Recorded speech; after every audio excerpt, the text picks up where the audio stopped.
blah, blah, blah. Cause like I kind of think with the anime too, cause like I didn't watch it, but so I don't know. I don't know if that was one episode, but I saw they butchered the Scanner Meliodas thing. I said, God damn, can't even get one W.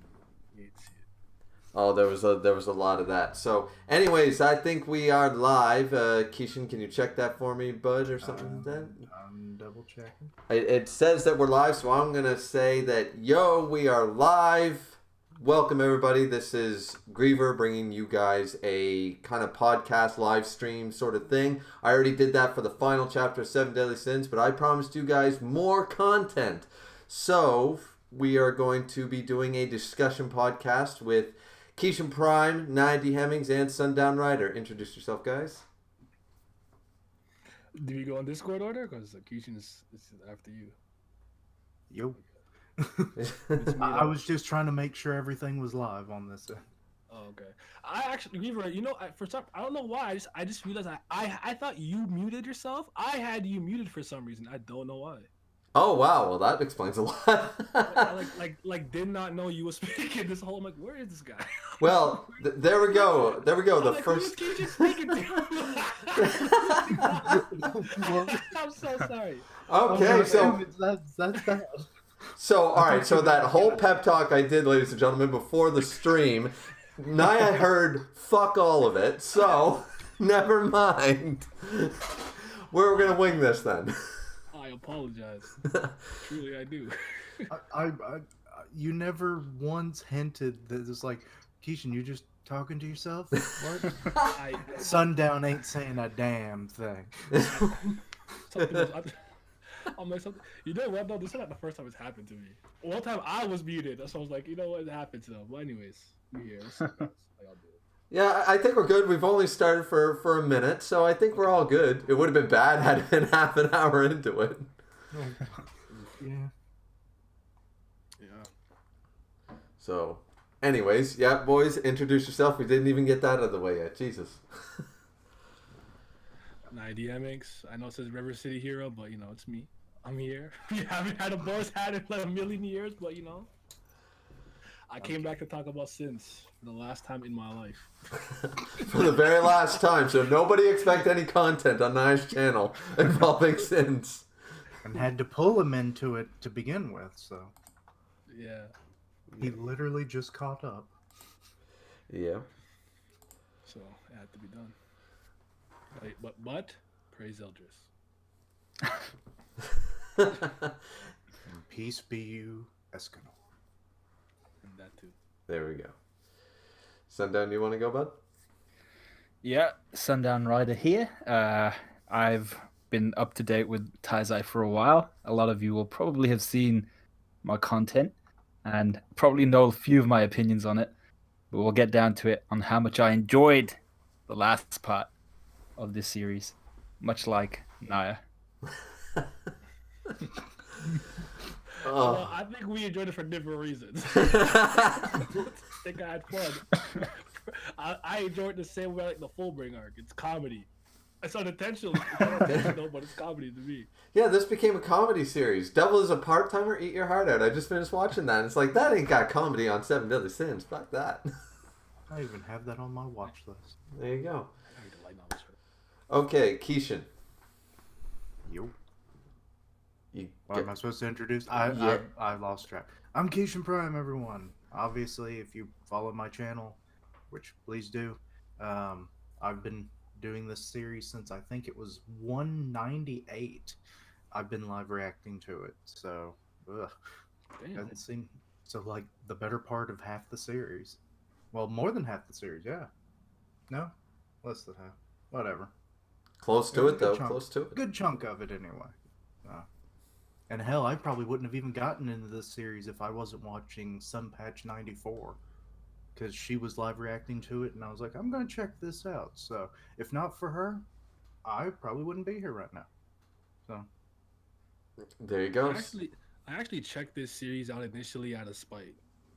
To, spite somebody. He had caught up and he was already in his top 30, and I'm like, there's no fucking way it's that good. So I kind of read it just to prove him wrong, it's not good. I'm like, oh shit, I like it. Oh shit! This is yeah. Actually, we should.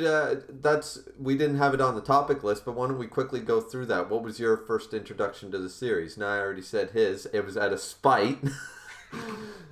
I was coming with the slander pack, and I'm like, you know what? I actually very much enjoyed my read because I caught up before chapter 100. I'm pretty sure, so I have to check. But, Okay. All right. Kishin, do you want to say yours, and then we'll go Sundown and me? I basically did. It's like I don't remember how long I was just reading it on my own, because in the early days of my channel, I wasn't like covering a whole lot of stuff like I am now.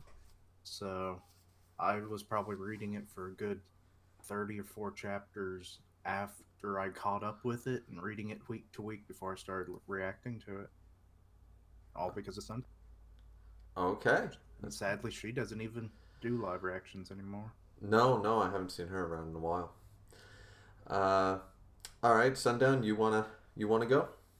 Yeah, I think I started reading it after I watched the first season, so I think a little bit later than the rest of you guys. I don't tend to really watch anime. My brother was like, "Yo, check this out." I checked it out. I was like, "Oh shit, this is pretty decent." So I continued reading it, and that's pretty much my story. Okay. Mine was kind of similar. I actually was kind of introduced to it twice when Manga Reader was still a website that actually had shit. I saw it first, the first chapter translated on there, and I was turned off right away by the cover page. I was like, I don't want to follow a chibi hero.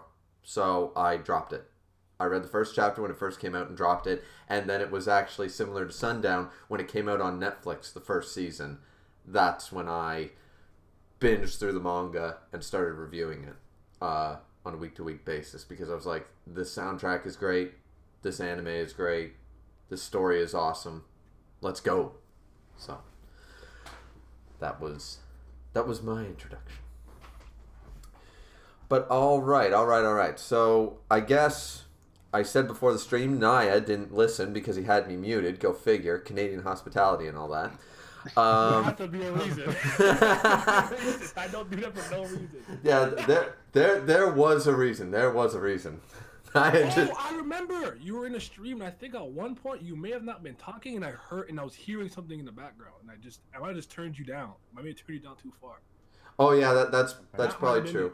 Yeah, because sometimes, and that's right, because I was in 2 of your streams, your sports one and your kingdom one, and I remember getting a phone call during one of them, so I probably didn't deafen myself or something during that. Yes. Yeah. But yeah, I wouldn't do it for no reason, especially the Griever. Griever has done nothing for me to have to be. Yeah, I have done nothing wrong. I'm just as Canadian as Naya, people. All right. So I said at the beginning that before we get into the topic list, that we would also go through and let everyone basically say their piece, and kind of if you need to rant, if you need to vent, get it out. I'll give everyone 5-6 minutes to just have at it, and then we'll go through the topic list. So we'll start from top to bottom and start with Kishin Prime. All right. I think, as you all know, as a general rule, I don't typically hate on just about anything.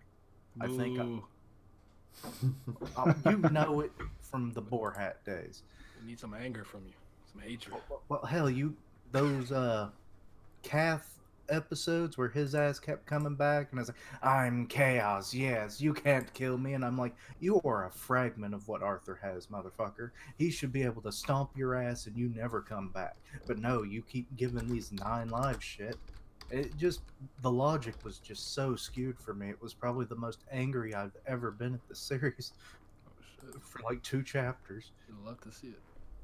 Well, there's literally recordings of it, so go have at it. Probably not as angry as I'm making it sound to be, but it was the most frustrated I'd probably been. So, but overall, enjoyed the series throughout. There's always bumps and bangs as you go through any series, because of the ebbs and flows of it. But, maybe the sequel series will help smooth out some of the plot holes and unresolved things. Hopefully. We can always hope, right? But yeah, it was a good series. that's about all I have to really say. I will say, just before we go to Naya, that I did watch a few. I have been very busy, of course, with this whole thing going on that we can't say on YouTube in the world. But the thing is that I was able to catch a few of Kishin's. And guys, if you do want to go check out Kishin actually getting loud, like he wasn't as angry as some of us can get, on some of us as emotional, you should say. But for Kishin, for our main man, our soft-spoken, lovable Kishin, that you could tell he was pissed. So definitely go check out his last few reactions to some of the worst chapters in this arc. But anyways, let's move on to Naya. What do you got, man? All right, I'm gonna break K-pop for today, so I'm not gonna troll too much. I'll just kind of be a little serious, but in a grand scheme, I kind of have a general battle shonen opinion of this series because that's what it ended up devolving into. And I always argue that, not that I will consider this a longer running shonen, but I guess if you add the sequel series, it could become one in its totality. But it's just that it just kind of went the route where I'm like, I don't even know. It just everyone's just fighting. I don't care. I'm not invested anymore in any character or anything that's happening by the end game. I mean, I felt that way around the Demon King, except for the Zeldra stuff, because I need him and Gelda to be alright, so I got that. But in a lot of ways, when I just think about kind of what I personally wanted from the series, I did get it. Bad and Elena are together, Samuel Jonas and Elizabeth are together. Zeldra's, he's doing his thing, whatever. So I was like, where I came from with a romantic aspect, I'm okay. I'll take it. I'm all right. But I'm not gonna defend the series because a lot of things just starting to go in south at one point. I kind of want to say, what's the guy's name again? Esterosa Mael. I kind of want to say around there is when I started to feel a paradigm shift in the series. But I mean, I enjoyed the most of it. But I'm the kind of person, if the ending is bad, I genuinely don't like the series, because to me it's like a 1400-meter race. What's the point of you being in first the whole race for you to burn out and come last? What was the point? You should have paced yourself, and then you make the push at the end, and then you win. That's how I see stories. It's like what's the point of you running? You wasted all your energy being at first. We're all hype, and then you burned out in the end, and we're like, what the fuck? That's how I always feel with these kind of stories when they do that. So, anywho, and Rand, go ahead. Okay, Sundown, take her away. All right, so I really liked this series until about, I think it must have been the last 100-ish chapters, maybe slightly less than that. I can't remember exactly when it started going downhill. But when it started going downhill, I must say it ended worse than Bleach ended. And Bleach ended pretty badly. Yep. So I was not happy. Griever, you could say something. I was just gonna say, Naya, ladies and gentlemen, I respect Naya's opinion a lot, but that man doesn't know fucking Bleach at fucking all. So because that man hates on Bleach, but even Naya the Bleach hater, would probably admit that Bleach had a better ending than Seven Deadly Sins. That much I agree with. There you go. I don't know where you're going with that. I don't know what you're trying to get me to say. There we go. Continue, Sundown. Yeah, I mean, it just ended in a total shitstorm. I like Naya was saying, I liked the whole romance aspect of it. It wasn't like a shipping kind of manga, which is kind of I'm not about that life.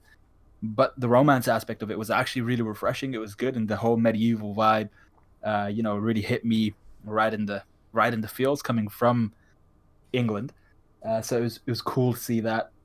But then, oh my god, just the story. I mean, you could tell at one point Nakaba was just like, shit, I don't really know where this is going. Might as well just make it up on the fly. And it sucked. Having now that I have a bit more context, because I feel like I know they set up the Arthur series. I'm like, do you just say, honestly, I don't know what to do with this bucket. Let me just set up the next manga. Let this be what it is, and I'll put in my work. I'll put in the work for when I started the Arthur thing. Like, that's kind of how I felt He was like, I'm gonna just set up the next one. And Yeah, exactly. It's like Be done with it. he was Fucking watching the ship go down, and he was just like, "Alright, shit. At least I have this other kind of escape pod I can just pop up I'm out gonna of." I'm gonna just zip line to the other ship. So Yeah, have it in the exactly. back. I had been the makings. You know, There's a hole in the boat. I gotta get out. Yeah, no disrespect to the Going Merry from One Piece, but it feels like he was like looking on to the Thousand Sunny, and he was sitting in the Going Merry going, "Why would I save this ship when I'm just gonna jump over to that one anyways?" Like he literally let Mary go down because he was like, "Oh, there's a Thousand Sunny. I'm just gonna hop on." He lit it on fire and just hopped off. One Piece fans a trigger. Oh fuck, are they ever? Yeah. Damn it! There's something I wanted to say with the ending that. Ultimately, I think now we can admit this because I don't know. I know a lot of us were on the same page when this first came up. I think Zarsa was defending it, but in a lot of ways, Merlin ended up being the biggest problem with the series. Oh, Yes, Yeah. I agree. Yeah. Big picture takeaway. You know, I was with that Pokemon shit, but that was like a contained little. But like, if you think about it, she did the whole I manipulated everything. It's all me. I can't like. It's like really The eyes. Yeah, we're supposed to believe that she's Sosuke motherfucking Aizen at the end of this series when none of that was foreshadowed, none of that was set up. It wasn't cool. Yeah. Yeah. And like I haven't been a part of like talking to this community for a while, so I don't know where everyone's mind is. But like I would imagine an argument people would use is that they use her age and her origin to kind of defend that. And it's like I always use like the Daenerys thing in Game of Thrones. I won't really spoil it, but we know what she did in the last season, right? And no one is necessarily mad that she did that. It's how you get there. That's the point. Yep. You have to plan it. You have to plant the seed, water it, let it grow, and then when it happens, we're not like, oh, we're not rationalizing and trying to find reasons to make it make sense to us. Like I find a lot of times we do that for the author. They didn't show us anything, but we do the work for them, make it make sense. It's like you didn't actually do any of the work. Why am I giving you credit? I did all the thinking for you. Fuck you. Watch it's trash. I'm just smart. Like. And the best part is, I think when we were all on, before we got fired from the boar's hat, yeah. I think we were everyone on this chat right now, we were all the ones that had an issue with Merlin. Yep. We all, I don't think any of us didn't have an issue. I remember actually Grim getting mad. I think he muted Naya and he muted me when the Pokemon references kept going. During that chapter, I think that was chapter like 291. It was close to the abysmal 300. But it was really close around there. In that battle, when it was the Pokemon shit, he was defending that till he was blue in the face. And I remember being muted. I don't know if Naya was muted, but when he brought that up, I was like, I was muted on that. He showed up because he wanted to say something, and we're like, no, this shit is garbage. Yeah, this does not pass. This does not make sense. And Grimm's like tendency to try to correlate things with literally zero connection. Yeah. So like, but it was One Piece, and I'm like, bro, that's not where there's not. Or the connections of physics of the real world and how it all can make sense. But if it's not foreshadowed... But quick shout out, though, too, because Satsuki is here as well. Satsuki, he's in the chat and everything. Grim, I talked to Grim. Shout out to Grim, who did the Boar's Hat podcast for a very long time. We were all a part of it. It was a great time and everything. But... it became a bit of a hate fest, so I understand why Grim didn't do it, but shout out to Grim Reaper. He was not actually invited for this, so don't hate on Grim or anybody. I just know that right now he's very busy with this whole thing going on in the world and stuff, and I just didn't figure he really had time. There might be a last Boar's Hat podcast that he's still in the planning stages of. We don't know. I already talked to him about it last week, and he was kind of hesitant about it, so that's why he's not on here, for anybody wondering, so... Got it. All right. So, anyways, I think we should just then jump right into the topic list so that this doesn't last for all day. So the first one was general opinion on the series as a whole plus a ranking. So this isn't just about the last arc. We all can hate the last arc, but it's just like things like Fairy Tail and stuff like that where I go back and I can still read the first few arcs of Fairy Tail and go, this is pretty good shonen, So... right now, it's probably still fresh in all of us Naya, That was you a just caught up. masterpiece. Yeah, but right now, let's just go down the list again. We'll start with Kishin on what your general opinion of the series is overall, and all the arcs and all that stuff. Well, just to put it in a very general way, like it was good basically from the get go. Like I said, with some problems here and there.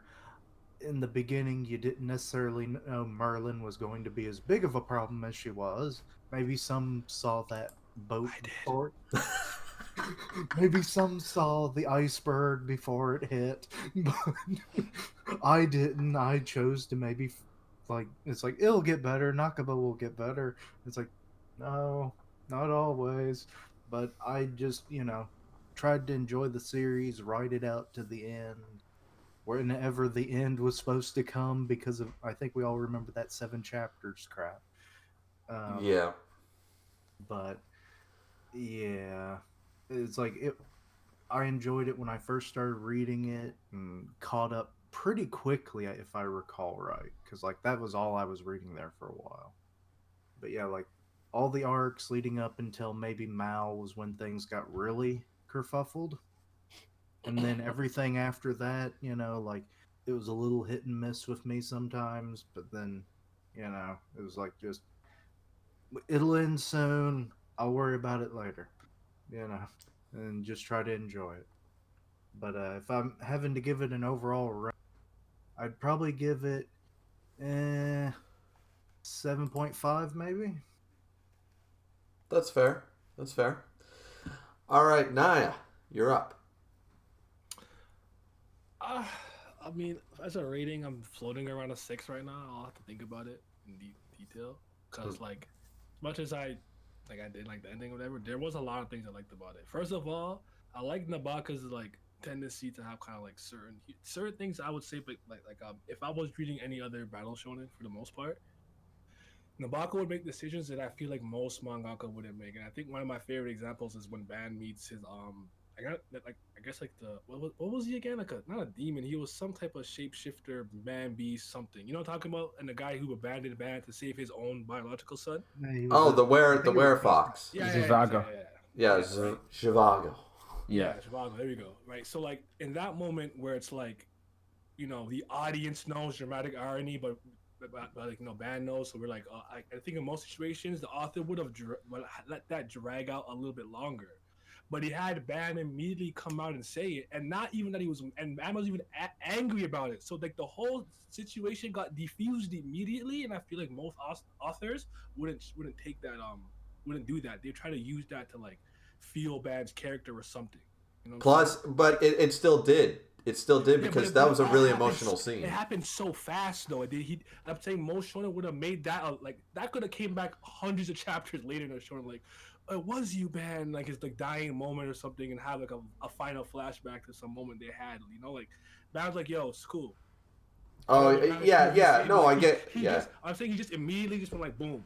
This is what it is. It's fine. And I'm like, yo, I appreciate that, because I didn't care for this to drag on for 16 chapters, please, right? So he did a lot of things like that I appreciate, and like the badass character trope, your Zoro, Vegeta, Yeah. Zebra, whatever you want to call it. I feel like a scanner was one of the best uses of that type of archetype. I'll talk about it more in detail later, but like there's a lot of things I like here. The action was good. I think Meliodas is actually a really good main character when you take in the totality of things. I like how he's presented to you at first, but what he really is, like in the big picture, in the grand scheme. But I don't want to rant too long. But yeah, overall, for the most part, I enjoyed it. But I mean, that ended stinky. Yep. So we got a 7.5. We got a 6. Sundown, you're up, man. Okay, so I'm thinking I might go slightly lower and like a 5.5, maybe 6. Wow. Because I think the first 100-ish chapters, the Holy Knights saga arc, that was amazing. I thoroughly enjoyed that. That was really, really hard to beat. Really solid, solid story that was being told. The humans were actually useful for the first time in forever. Humans. and that whole kind of Gil Thunder Margaret story that was going on, that was awesome. I a lot of love that. that. I love that. Yeah, that was epic, and their story continued all the way throughout the manga, which was nice to see. But then when we kind of went into the Ten Commandments area, I still enjoyed it. I thought that was pretty dope. The first half of the Ten Commandments, Mhm. but then we started getting commandments getting bodied left, right, and center by three people: Meliodas, Escanor, and Merlin. And I think that was after the point we were told that the sins had been formed to combat the commandments. So I was like, that's all well and good, but only three of them are actually doing anything, and two of them more than anyone, Meliodas and Escanor, and then Merlin obviously with her hacks. So I wasn't really too much of a fan of that part, but I was a fan of the first half of the commandments. Mhm. And then we had I think what would you even call it, the Holy War kind of flashback. I guess Um, Meliodas turns evil section. yeah, and we get the whole flashback. We get the kind of prelude to the second Holy War. That was all dope, and I really enjoyed that. Actually, I think I even enjoyed it with the whole Mile reveal. I was really happy with that. Everything was awesome. We got to see Assault Mode, Meliodas, all that type of stuff. We got to see I think Escanor in the one form for the first time. But there were things introduced here which later on kind of reduced the story a little bit. With I think Chandler was introduced here. Um, Oh, I Cusack was liked introduced him. here. I did like him Yeah. until the I whole just like fusion heart old sequence. mastered kind of characters for some reason. Yeah, yeah. No, I agree with you. Blame And Roshi, I You guess. don't you don't feel like he kind of came out of nowhere though, You know what? Yeah. princes. I'm going to say one thing about that because I remember when we were doing a Boar's Hat Night, you said the same thing, but I liked it. I liked it because was it a little abrupt? Yes, Yeah. but did it make sense that this dude It who wasn't unbelievable.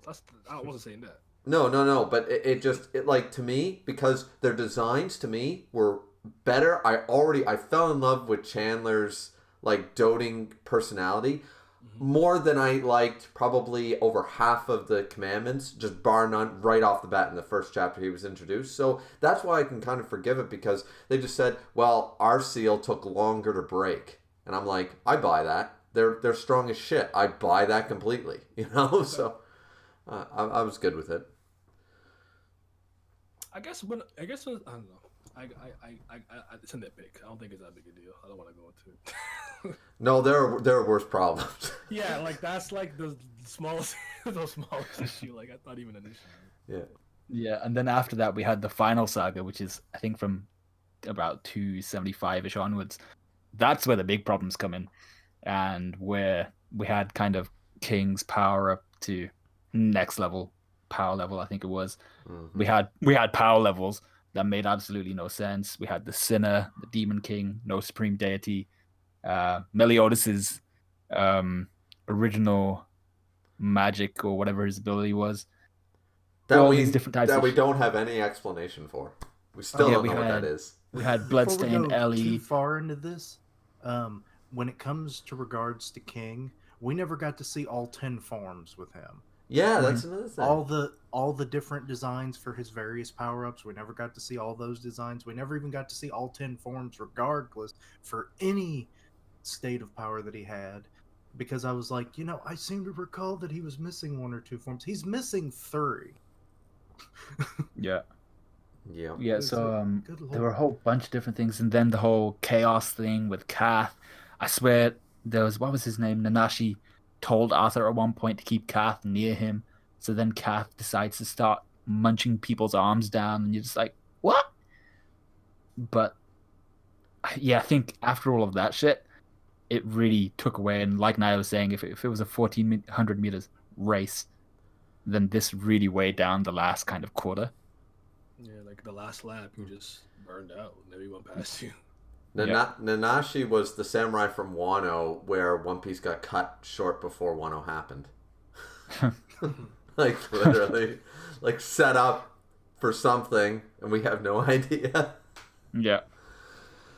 But all right, well, Part of me, like when you actually I'll say this when we get to that part of the question. But I want to add this though, like there were also like really cool moments too, right? So like I don't, but I think what maybe might have hurt this series, in my opinion, it doesn't have a classic arc, like a modern classic arc. I don't think it has one. I think it needed that. I think that would have saved it. Because as much as I don't think Toriko ended well and Toriko to me is whatever, it has the cooking festival arc. That's a classic. That is amazing. I think this series doesn't have one. I don't know if you guys agree with that. I don't think it has one of those arcs. We go like, yo, this arc though, amongst all shonen, it hit different. Like, it doesn't have an arc like that. Well, it's no cooking festival. It's no Soul Society arc in Bleach. I think it has moments that stack up against like other things, but I don't think it has an arc. That's all. Well, I would argue that the first arc is probably the best arc. It's where nothing was convoluted. It was simplistic. There aren't really any plot holes because we're still getting introduced to the world and the characters in the series. I didn't see a problem with anything, really, that went on there. Even the Amnesia Deanne thing, at least it wasn't beaten over our head 3 times by this point. So, you know, like, everything was fine. And overpowered Merlin wasn't there. The only thing lacking in the first arc is I have no Escanor. So, like, but then he would have destroyed everything. So, you know, power creep, but... Which is exactly what he basically did every time he fought. Exactly. All right, but okay, so I guess I'll go on my general opinion then we'll move on to the next topic. So honestly, I expected these kind of ratings, but I'm actually still gonna give it a 7. Before this arc, I would have given it easily an 8 because I thought that a lot of, even though there were problems before chapter 300, I would have given it an 8 easily because I think there was a lot to love about the series and we still had stuff to go. So I could forgive, like, this doesn't really make sense. It'll be explained later sort of mindset, right? Mm-hmm. It'll all make sense.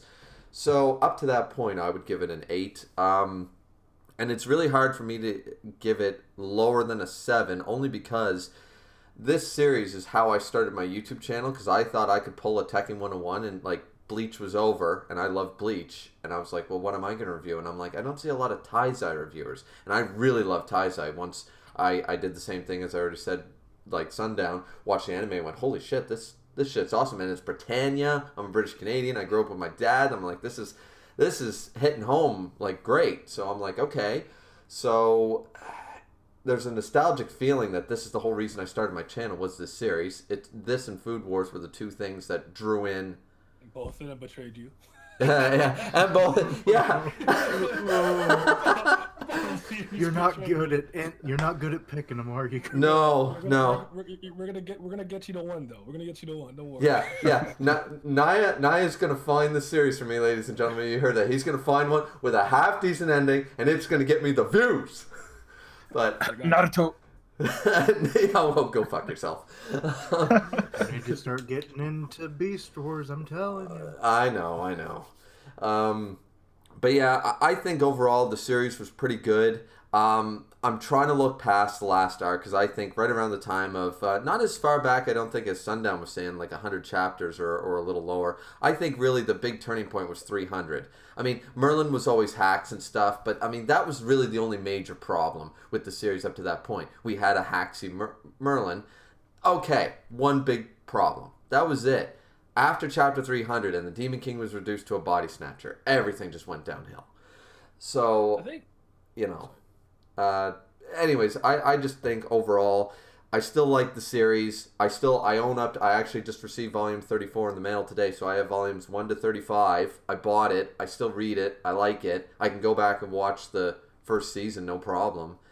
It's hard for me to hate on it, but this was so disappointing. I wanted to drop this series multiple times. So, I mean, that says a lot, I think.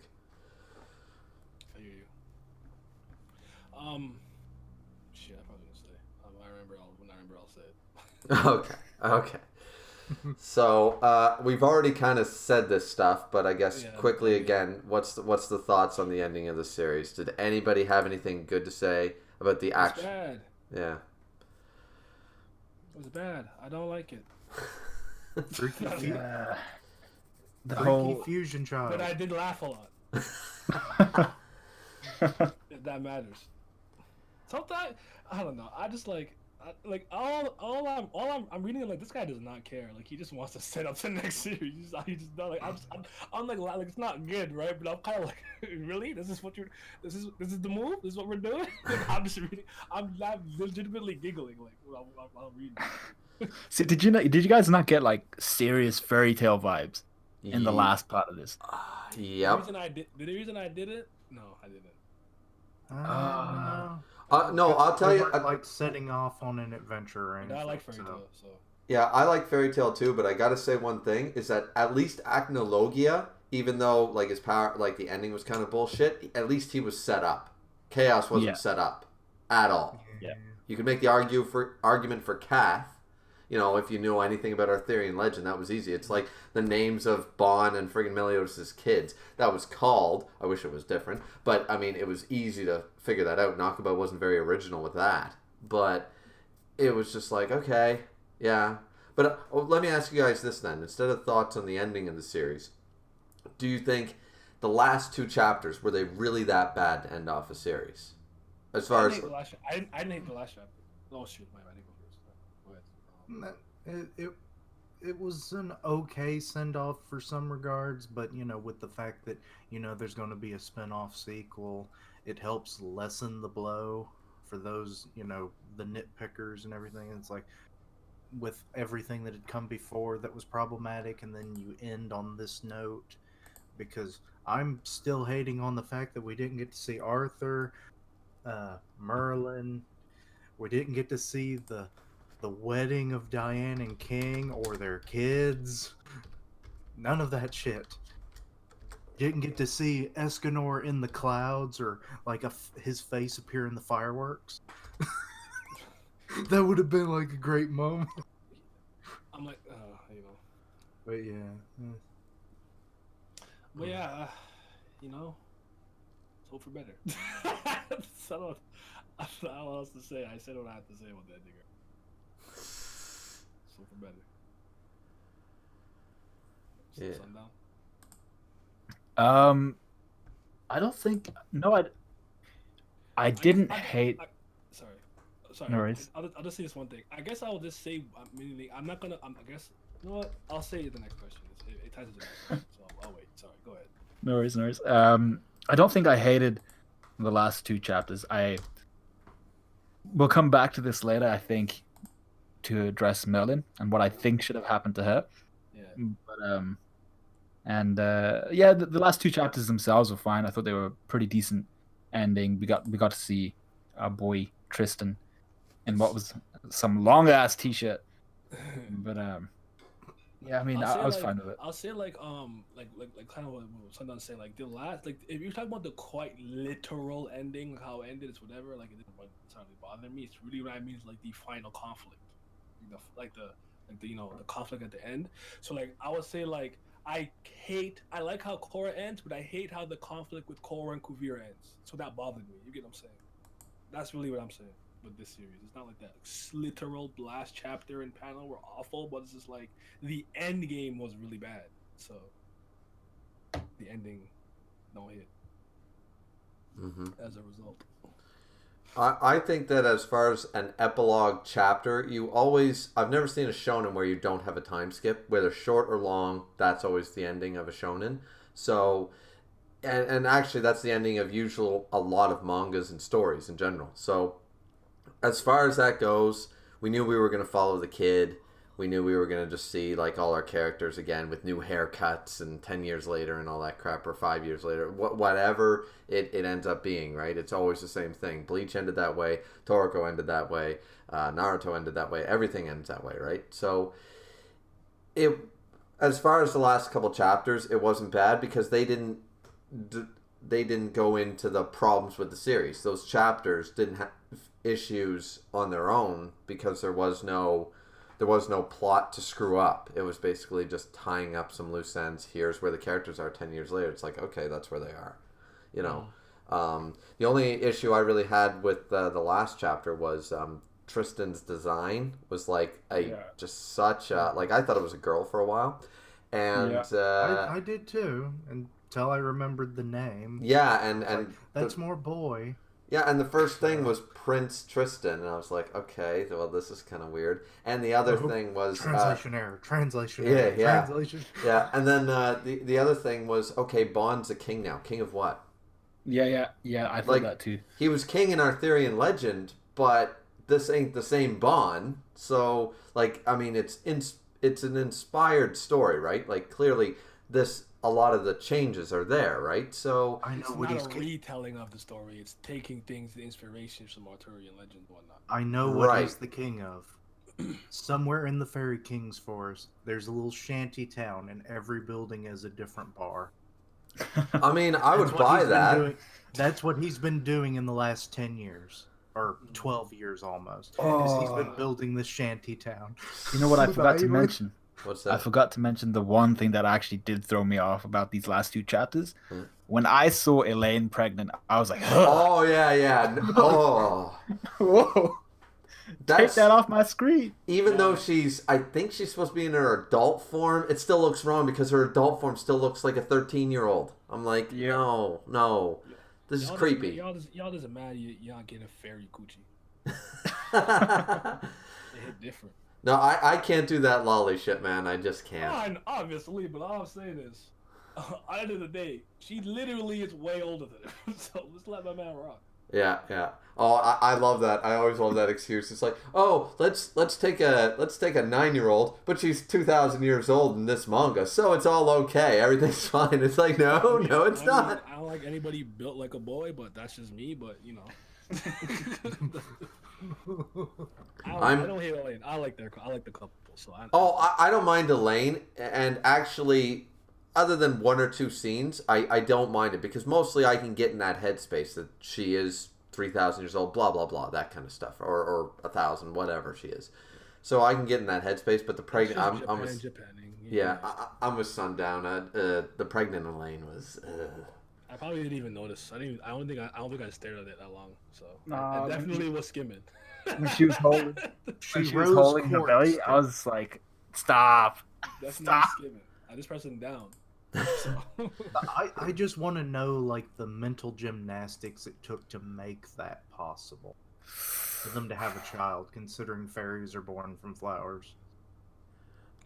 Well, that's why they're all bugged out. They're like, wait, what? It takes none. It's just Japan. They don't care. It's not a big deal over there. It really isn't. Actually, I showed you all the time. Yep. The more I think about it, the more it's Steven Universe all over again. Because his mom didn't have any of the parts needed. She had to form them. So Well, how do you think King and Deanne did it? Did he go fucking fourth form chassis fold guardian, do it for me? Like, Jesus Christ. Apparently they have a kid now, so I'm sitting back here going... We never got to see her even know its Maybe name. he just flew in there and rubbed it against the wall. I don't know. They just made her regular size for coitus. I don't know. No. I like the idea of him going in there and going, increase. I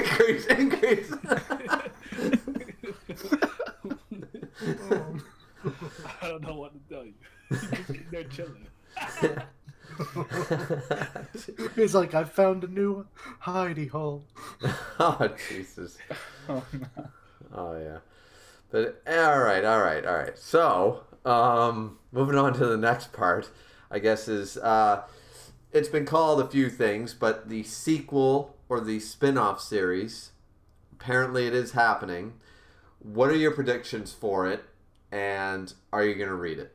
Are you going to take the time to actually follow it and try out the first chapter?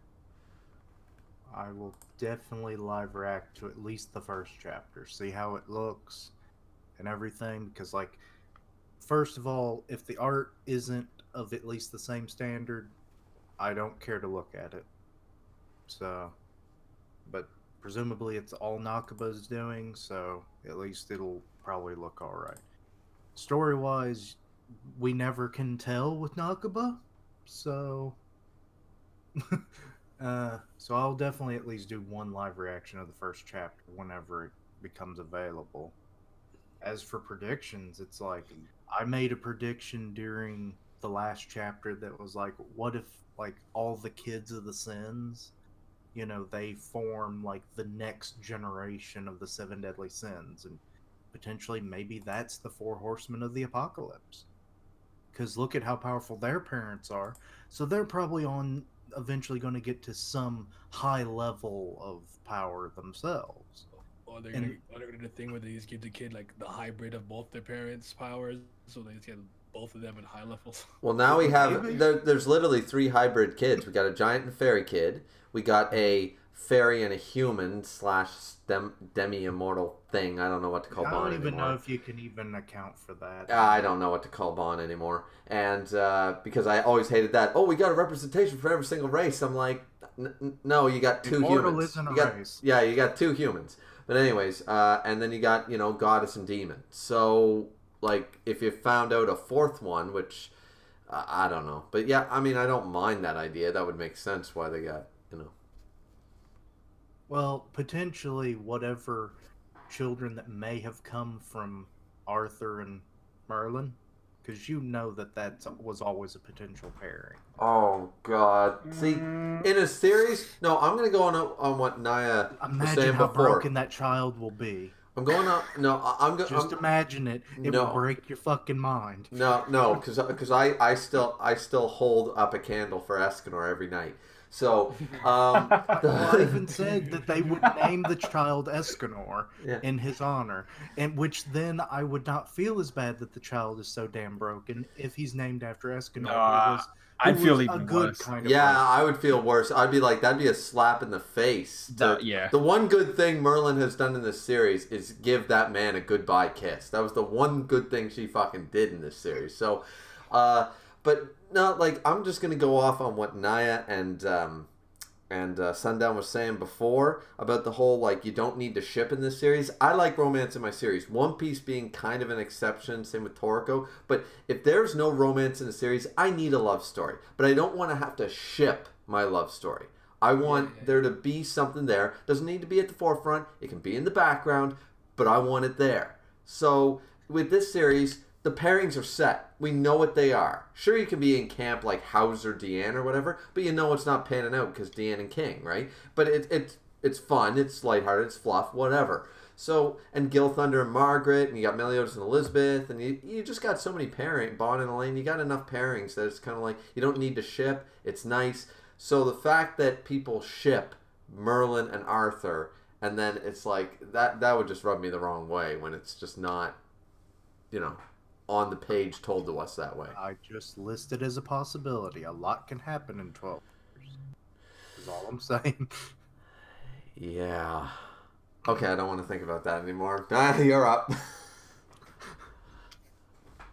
I'm not excited to read the sequel series, but I'll peep it. I mean, predictions, I don't know what to tell you. But I'll say this. If it hits, I forgive him for sins. If this manga hit from start to finish, I forgive Taizai. I swear to God, I'll give it an 8. Like, you set up an elite manga, I'll give it to you. Otherwise, I don't know. I don't have any strong opinions. Like, I'll probably give it a shot one day. I feel like one of those days where I'm not doing much. It's like 20 chapters. I'll probably cave and peep it, and then we'll see how I feel. But yeah, I'm not excited to check it out. I don't really care for it, but cause like. With most of these types of series, I usually check out here. Like Boruto, I don't give a flying fuck about Boruto. Any of those kids. Not even remotely interested. Because like usually I'll cave out of curiosity, but like Boruto, I'm like, bro, I don't care. Like if Bleach had a spin-off with Ichigo's kid, I do not care. There's a second part to Gunbuster. I do not care. I only care about the original Gunbuster. That's how I am. So. We'll see how I feel, though. Like, even though One Piece had a spin-off, I'm not in there. You can keep that. So, yeah. We'll see, though. Sundown, you can go.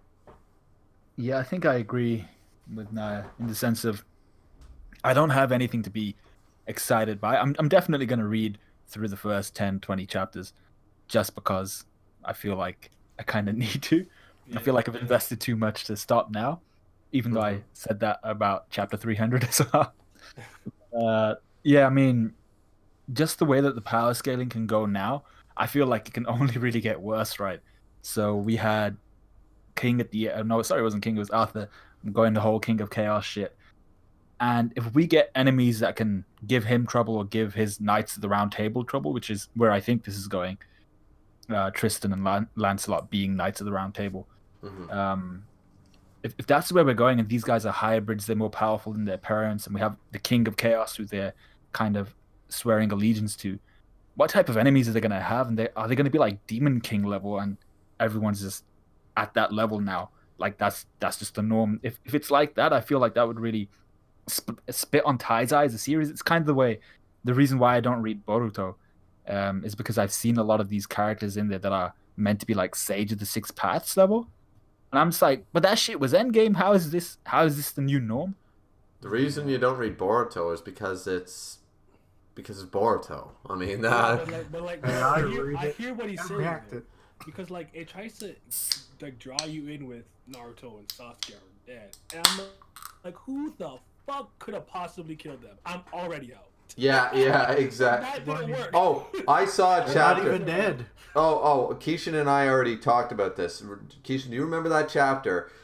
There was a chapter of Boruto Naya. It was like in the 30s or something, or late 20s, and Naruto struggled to fight a teenager with some science tech. And I was like... Now he knows how it feels when he's 12 or... Yeah. They losing their shadow clones. Yeah, I was like, no, this makes no sense. You can't have Naruto, which everyone, back in the day, everyone was debating Luffy versus Ichigo versus Naruto. And Naruto, I gotta admit, he's got, because of bullshit, whatever, it doesn't matter, it happened in the series, he's got basically some pretty stellar, like, feats. And I'm like, okay, so they're better feats and stuff. Then you have him losing to a goddamn teenager. I'm like, no. with no like, oh, this guy's blessed by Buddha, him, Yeah, I'm just like, no. So yeah, but we're not going to talk about Kishimoto and his shitty work. We're going to talk. It's not even hardly his. No, but Naruto was, and that was trash too. So. Well, I meant, but Boruto isn't even, to be honest. No, but Samurai 8 was, and it got pushed aside so that Kubo can come back and right the ship of Shonen Jump. I'm still like stuck on the first chapter or something. Y'all gave that shit a chance, could not be. I gave it.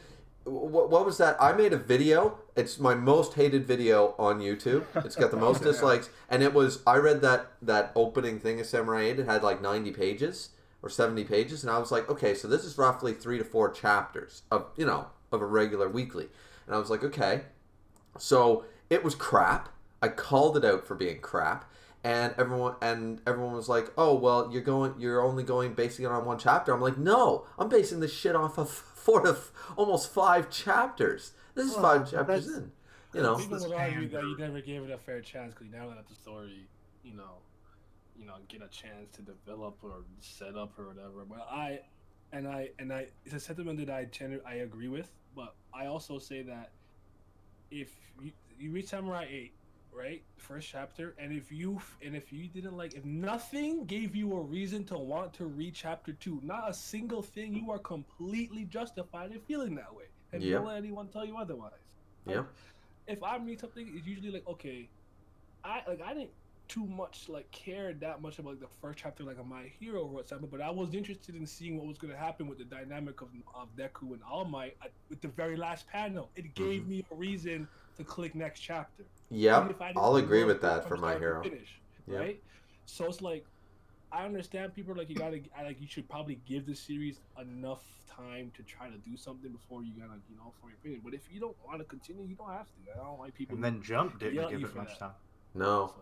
But I mean, all I was saying is that a lot of people, when I was reviewing that, I think I talked to Grim and a few other people on Discord when Samurai 8 first dropped, and I said, how many, we were talking about episode limit. You watch an anime, if you don't as you just said, Naya, you're perfectly justified to drop something the moment, if you watch episode 1 of something and you're like, I like nothing about this, you don't need to stay for episode 2. You are justified. Should you give things a chance? Absolutely. But we were talking about what's a fair amount, right? And the low scale was 5 chapters of a manga. The reason I said 5 chapters is because I can't think of a single manga I've read and liked that I don't like the first 5 chapters, that I didn't want to keep reading.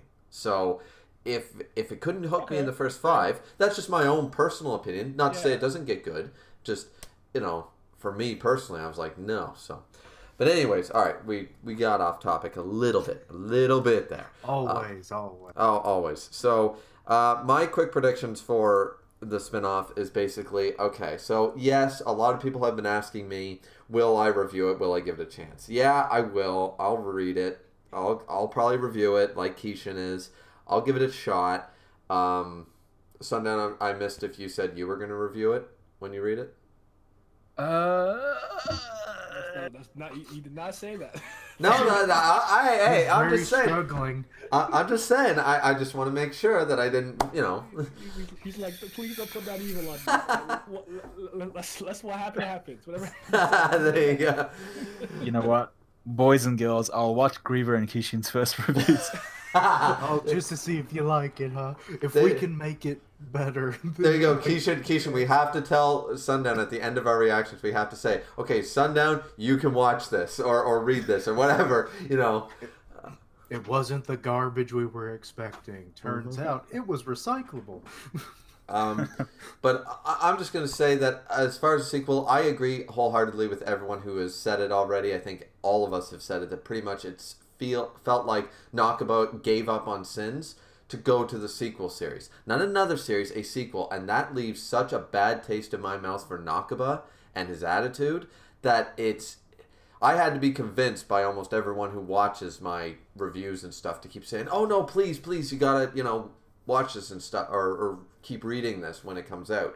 So, and it's similar to not dropping the series for certain chapters and just going, no, I give up. So, I don't know. I don't really have any predictions. I already called the 4 Horsemen of the Apocalypse showing up like back in chapter 280. Like when the Sinner was showing up, I was like, what does this mean? Do we have an original angel? Do we have 4 horsemen showing up? Is there a balance? I had a great theory where I thought that Mama Hawk was Chaos incarnate, and it was a sacrifice thing. That's why the Demon King was stuck in purgatory, this whole thing. And once she realized her full form, or the Demon King broke out, her seal would break, she would summon the 4 horsemen, and they could make something where like Hawk's the first seal. They could do the 7 seal thing that would make sense throughout the story. I felt like it could have been handled well if it was a competent writer, but I don't know. To me, I just don't really care enough to follow. I think we're going to follow the Knights of the Round Table or their assimilation or something like that. But, yeah, I don't really have high hopes considering the last 50 chapters of the series was basically crap. So, yeah. But anyways, all right. So why don't we... this is going to be an interesting one, but... We have basically a double question. Your favorite moment of the last arc and your worst moment of the last arc. You can only pick one. You can talk about another one, but you can only pick one. What's your favorite moment of the last arc, which we all agree was not good, and the worst moment out of all the bad moments? What was the worst one? So we'll start off with Kishin. Damn. There was a lot of decent moments throughout the last arc. And... The one that sticks out, and it's mostly just for the design, I guess, because, to be honest, if I said it was my favorite for other reasons, you guys would just kill me right here, was the design of the Demon King in his final state. Like, I love the whole, like, how he was basically the Earth incarnate, Like, that was a cool looking I will admit that was very good art. That looked really impressive. But it's like, but that's the only thing that really stands out. Because you can probably guess what my worst moment was, which is fucking Kath. It's like, why are you so high-horsed when you have a fragment? It's like, I could never wrap my mind around his logic. I was like, Arthur, just stomp him. He is literally a bug. You have the reality stone. God damn it. You are Thanos in this moment. And he is a lesser Thanos. And everyone was like, it's not the reality stone. He fucking turned nothing into shit. Into a Dr. Seuss world. So it's like, he had the reality stone. And it's like, but no, Kath couldn't have been anything. So that just pissed me off. Just out of curiosity, the last arc is what? When does that start? I would count it from the Demon King Resurrection on. Let's say the last 50 chapters. Okay, so my favorite parts will be anything, but probably I guess I could think of one Zeldris moment. Probably think of. I mean, like him and There were a Zelda, few. like, legitimately reuniting. Like I love that. That was awesome. So probably that. You know, I'm a Zeldris stan, so it's just anything Zeldris. Always have been. So I'll go with that. My least favorite moment would be anything Merlin did. The Pokemon. I'm sorry, the Pokemon. I couldn't deal with that. Oh, that was. I guess he wasn't resurrected then, so that's after. But even like just like her whole like aha chaos, I was like, really? Like I knew about you. It's just I just she's the worst. I can't with Merlin. I'm sorry. I just can't. I don't. Cass sucks, but you know, I'm a don't like Merlin. I don't know what to tell you. I could make a video for Merlin while I don't like her, and it would be like 40 minutes. And the problem is that I stand Merlin as a character, not as for the longest time. But then she went and ruined it. The last good thing that I could say, I could be like, okay, we can all hate what Nakaba's using her for, making her bullshit, giving her hacks, but that's not her character. When you describe a personality on a wiki page and shit, you wouldn't put that shit in there, right? So it doesn't. That's okay. But then she went and did that, and it ruined the only good thing about her. That and her tits. That was the only, and now I'm not even sure that those aren't well enough to. Anyways, all right. So, Sundown, you're up. Ooh, okay. So my favorite moment, I can't remember whether this was before or after the Demon King resurrection, but I think was Ban and Meliodas' purgatory journey. Was that prior to? I think that's like basically the beginning of the last arc, because it went to purgatory, then they basically finished off the center, and then it was Demon King time. So, but you actually reminded me of something. So can I switch when Ban gives up his immortality to save Elaine? I love that. That was reminded me of that. You know, actually, I will give that to you, Naya. But you know what the problem with that is? He knew he had to go fight the Demon King right after that. Could he not have fucking waited? Wasn't she like really hurt or something? She was really hurt, but there were tons of fairies around there. He just wiped out a battlefield. He could have been, hey, all you fairies, keep her alive for about the next hour. I gotta go kick the shit out of a god. He waited long enough. And it wasn't even like it was going to be that long of a time he would be gone in that dimension. So, was she going to die? And how long was it? An hour or something that they were probably gone? Yeah, I don't know. Anyways, yeah, but you can switch that. That was a nice moment, but the logistics of it didn't make sense when he went to go fight a literal god. Had he been immortal and as strong as Nakaba made him seem, which I kind of call bullshit, but let's assume Bon is that powerful and that's what happened. Okay. If he was immortal, everyone else could have sat back and drank tea. He could have went and grabbed Elizabeth to heal Elaine in the meantime before he gives up his immortality, and then kicked the shit out of the Demon King because he was doing pretty good. Had he been immortal, what would it have mattered? The Demon King sliced him in two. He'd be like, all right, come right back. All right, let's do it again. You know? So... But yeah, I don't know. I have a generally different outlook on immortality than most people. So like, I'm literally 100% okay with every decision he made, considering his immortality. I'm not mad he gave it up because I wouldn't want to live forever, to be honest. The only thing about that I found that was strange is that like I would imagine he would want to do something to extend his lifespan because she's a fairy, she's gonna live longer than him naturally, but. Mm-hmm. That's really the only gripe I would have with that. But like, I'm assuming he's gonna live a little longer than a regular. Yeah, than the average human. Like I got that, but like, give him so many supplements. Because I don't think being immortal makes you invincible. So like I've always gone with that. So that's why like I was okay with him. Like, well, yeah, it's like elves in Middle Earth. They're immortal. They're not invincible. But Bond's immortality did technically make him invincible for the most part. Not that he couldn't have his soul taken or something, but destroying his physical. That's like where I go with it. Where it's like in a lot of ways, you know, there's things worse than death. I would say like. taking his soul, right? Just because he heals and you can't, you could still knock him out. You could steal his energy. You could seal him. You could incapacitate him. Like, just because you're immortal does not make you undefeatable. You can't lose. Like, that's why I know people hear immortality and they go like, they can't lose because they can't die. You could still lose and be alive, right? Like, what if you're in jail for 1,000, 100, and millions of years? You just don't die. You're in jail. That, to me, that's worse. I want to die now.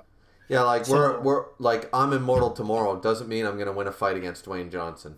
Exactly. Sorry. I can keep getting back up. He's just gonna keep fucking smacking me. That dude's gonna fucking Conquerors hockey me in his sleep. Like, I'm not gonna get up. I can get a punch in, but what's it gonna do to him? So, But all right. So we got off topic once again. Sorry to interrupt, Sundown. No worries. Yeah. So I like the whole purgatory part.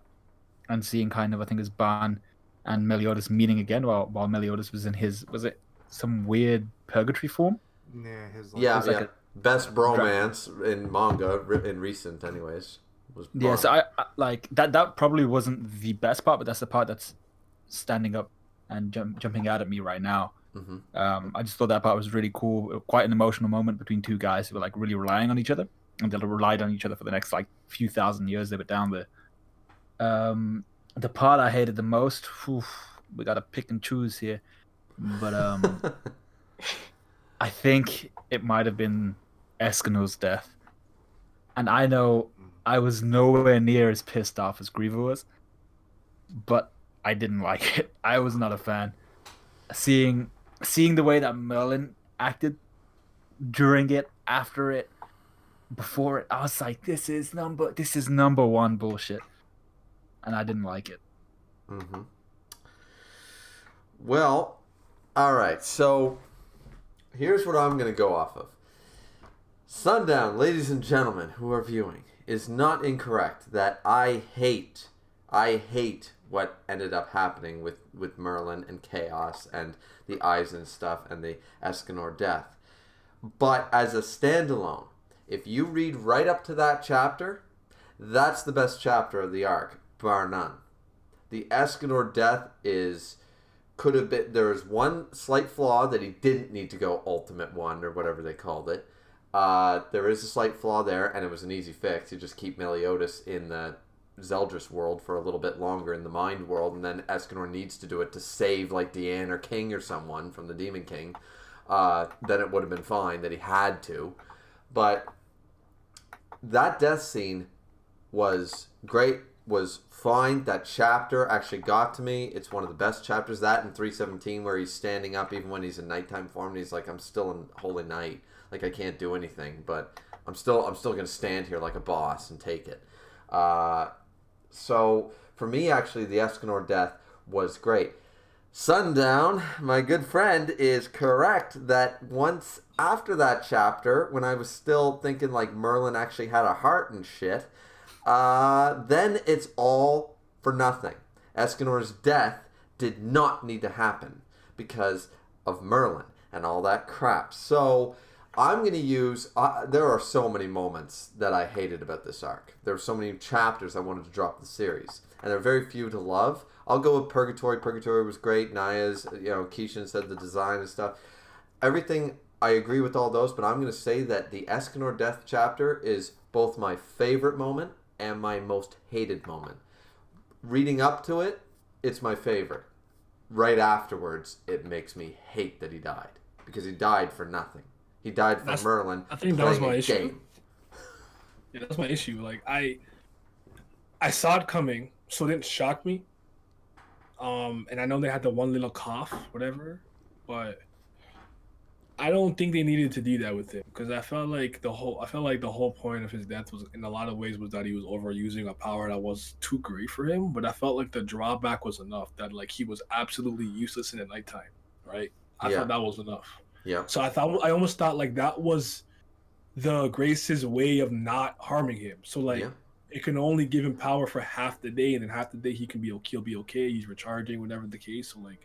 Mm-hmm. Maybe you could argue he was fighting people who were stronger way more. Maybe he had to use up more solar power or something. I don't know. Like, well, we did hear that when he had to fight Meliodas in full commandments form, that he used up a lot of his stored energy after that. But I will say one thing. We can go back and forth about that, but I blame it like whenever anybody complains about Escanor being able to take on the Demon King or something, I call Nakaba's bullshit. Because when you look at the grace and stuff, as you said, Naya, like he coughed up the blood and all that fun jazz, right? Mm-hmm. Okay, one scene. And you said, like, the grace, it seemed like a good counterbalance. He's useless for half a day. For 12 hours, he's useless. For 12, he's invincible. Fine. That's a good trade-off, right? Look at when Chandler and Chandler kept bringing Knight with him. Escanor was useless. That was a great counter, right? Right there. So I thought it was really interesting. What I would have taken from it is the fact that we never got a true answer. Ludoshel and everybody else in this series told us there's no way that's the grace. Because you're 40 years old. That grace, not using it, would tear a human apart. Same with the commandments. We've heard from the commandments, which are lesser than graces. The Demon King can't enter the bodies of animals and regular shit because he would burst it apart. There's commandments can't just go into a random deer. It'll burst it from the inside out. Why was Escanor able to? All our theories and everybody's thoughts on he's a reincarnation of an angel, he's the original owner. I had multiple, that he was the original, like before Mile, he was the one that Sunshine was created for, reincarnated as a human. Reincarnation is a big theme in the series, Elizabeth and all that stuff, right? And Ro and into Oslo and then Bond looking like it and all that shit. So I was totally fine with that, but that's the problem. We never got a true answer. Why was Escanor's body able to hold out, not only hold out, but utilize it? Use the one form. Use it for 40 years. He was roughly 40 when he died. And there's just no rhyme or reason. Like, we're never given an explanation of that. Had we been given that explanation, almost all of this could have been explained away. Do you imagine this? Do you imagine the next manga would at all maybe address that at some point or no? Well, considering that we did get sketches, I think who was it? Somebody in my Discord actually sent me some sketches that apparently Nakaba did. I think it was in a translation I didn't read the last chapter. It shows Mile mentioning Gawain of the Knights of the Round Table and saying, you have his power now, and something like that. So there's something involving, people are alluding to the fact that the translation means... What is good with that guy? Take your power back. What is good with him? Poor Mile. I'm like, Escanor's gone. Like, yo, rest in peace, real nigga. Thanks for I'm taking Sunshine. I'm going. I'm leaving. No one else get that. I'm taking it with me. Listen, go with him. Listen, you take away the Demon King power scaling, which is the actual problem. It's not any of the sins. It's not Escanor. You take away the Demon King because he's creating all the power scaling issues in the last arc. You take away him, and you take away Miles' cowardly words to Escanor before he took Sunshine back. Where's the issue? Where's the issue with anything Escanor has actually pulled off in this series that felt out of place? Miles saying, I can't take on the Demon King, no fucking way. You're taking the word of that dude. Escanor just proved that he can do it outside of the one form, that he can go fisticuffs with the Demon King. So Mile, who we can all agree would be stronger with Sunshine, should have been able to do the same thing. He was just too scared to. So it's like poor Mile, because I loved Mile. Who here, I think we can all agree that the Estarossa Mile thing, though some people might have seen it coming, was really good. Yeah. My only issue with it was I thought it was rough to get through. I think if he ran in the bench, I felt like the thing over his head and the bell and all whatever that was going on, it was just, I don't know, I care for it too much on the weekly read. When I reread it, I was fine. Oh yeah, on the weekly read, because if I feel like it wasn't going anywhere sometimes. I'm like, oh my god. Were we doing the when we were doing the Boar's Hat? Wasn't that where I was just kind of like, okay, I think we were doing it during this when I was like, okay, Estarossa, he's so disappointing as a villain, and then Naya, not Naya, yeah, you wrote it, Naya, that's why it's, yeah, up to that point, Naya wrote it, ladies and gentlemen, so that's why it was good. Nakaba got his hands on Naya's poor work, and then all of a sudden we got the reveal that no, like this whole, oh, you were just a demon born without any darkness and stuff. And I was like, I hate this line. I don't like what they're doing with Esterosa. He was so mysterious. He was so cool. Cusack had a bad feeling about him. I was there and I was like, nah, I don't like this. And then he pulled the rug out from under us and went, actually, he's Mile. I'm like, I remember actually completely refuting that theory. Like, super wrong. I was like, no, that's dumb. yeah, Then it happened, and when it happened, it's one of those was like, nah, it's dumb. Then it happens, and then like all the clues hit you all at once. Like, nah, it makes sense. Because this, because of that, because of this. Like, okay.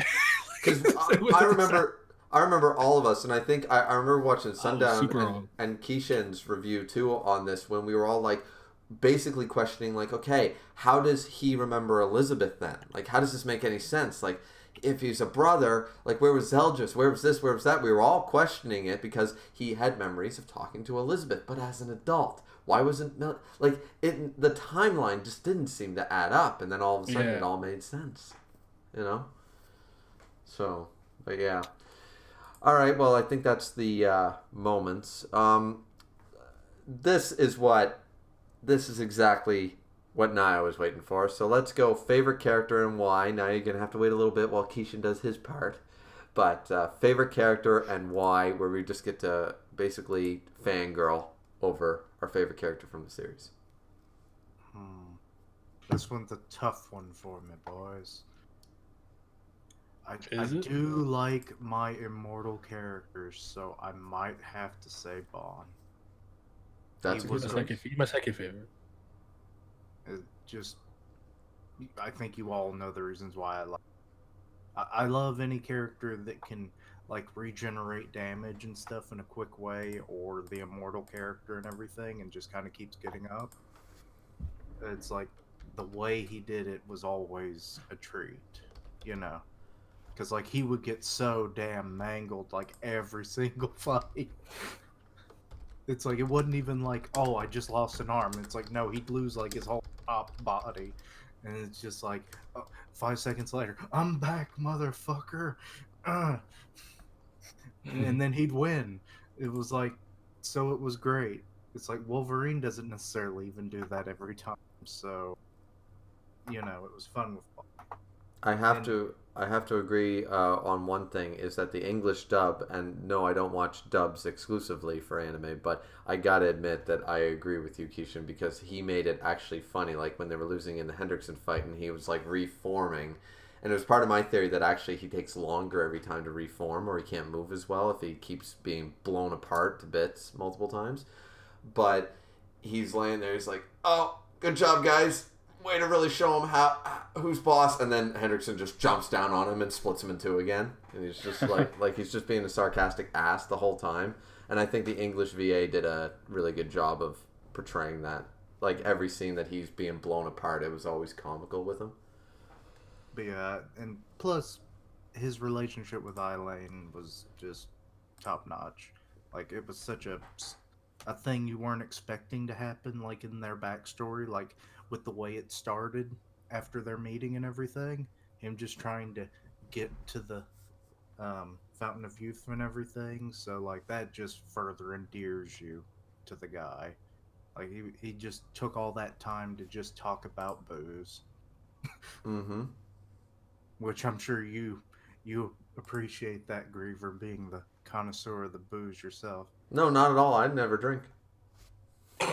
Well, then I think you've been lying to your audience for years. It's been apple juice with the 7-Up in it the whole time. You're lying on national TV.